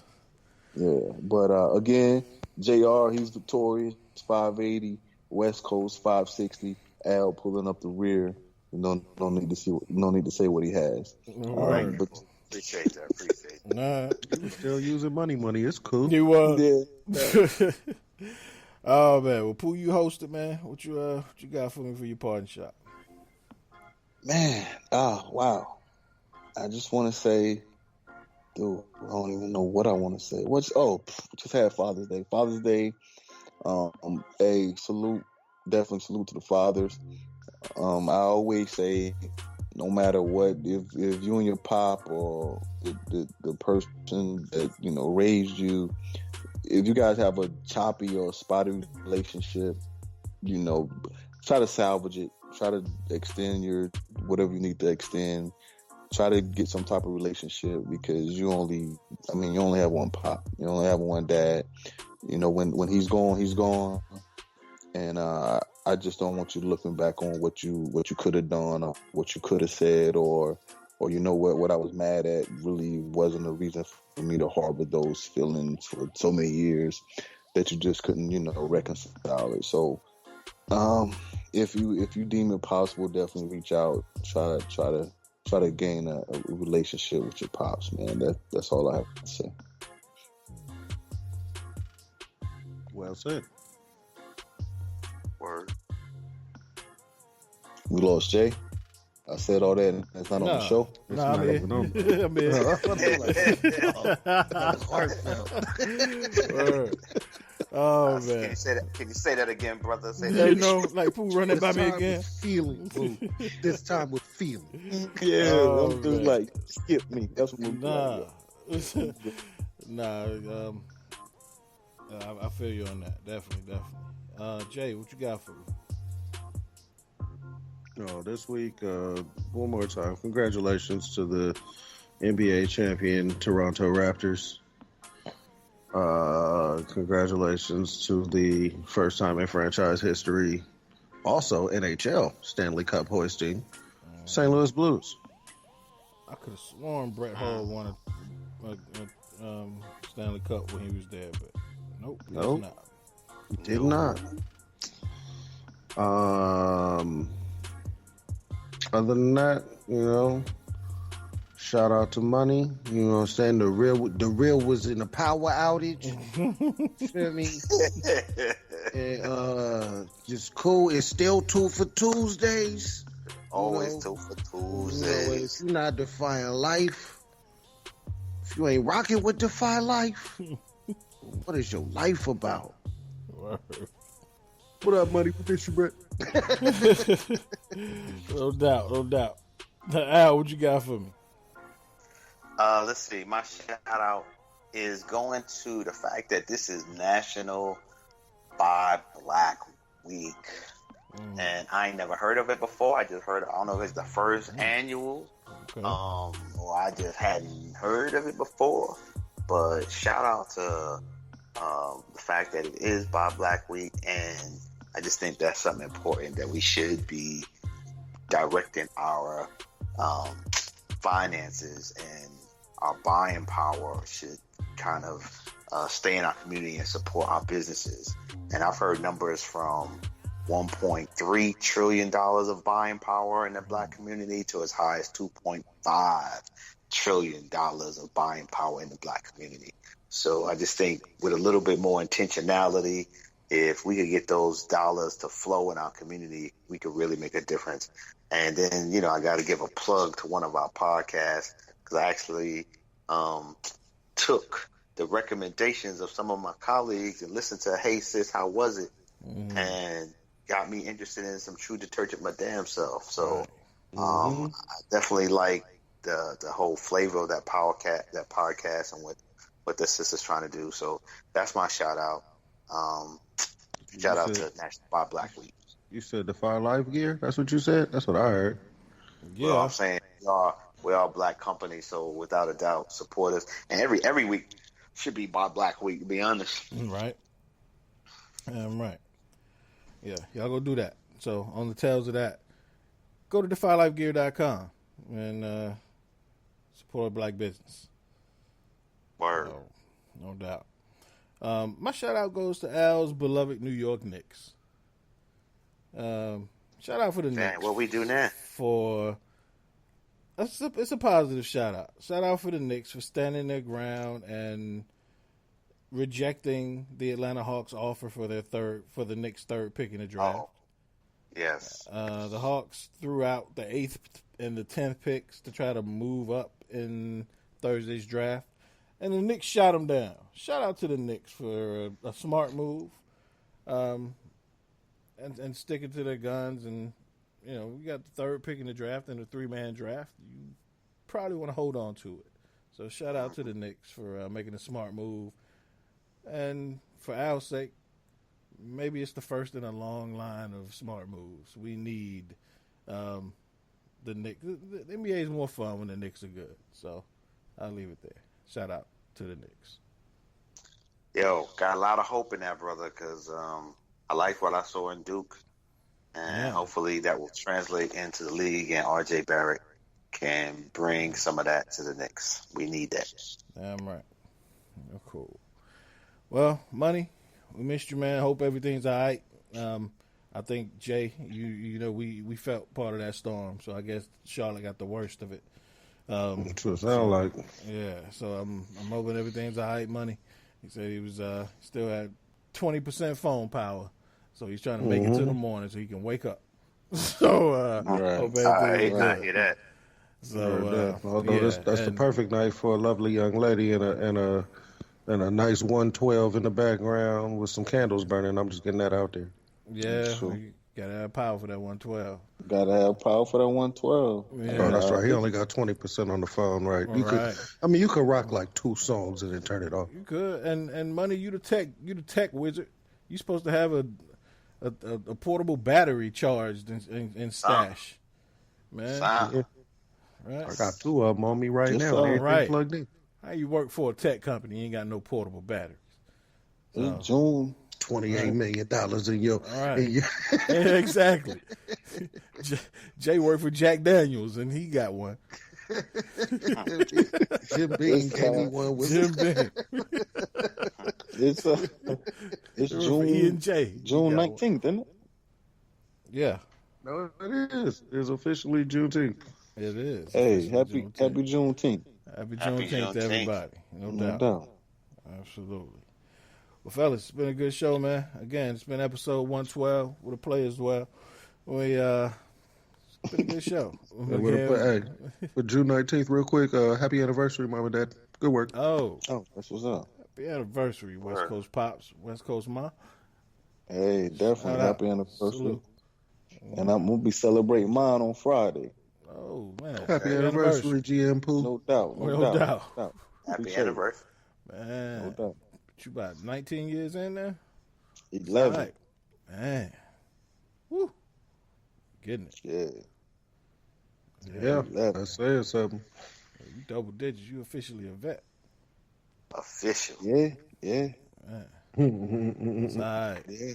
Got war stories now. Right. You had them after year 1. But, True. yeah, we all did. True.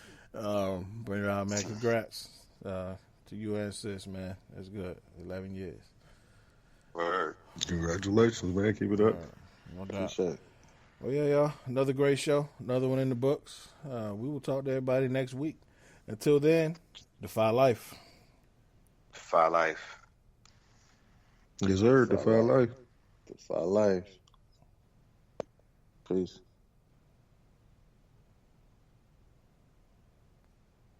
Hey, Siri, Hey, how may I help you?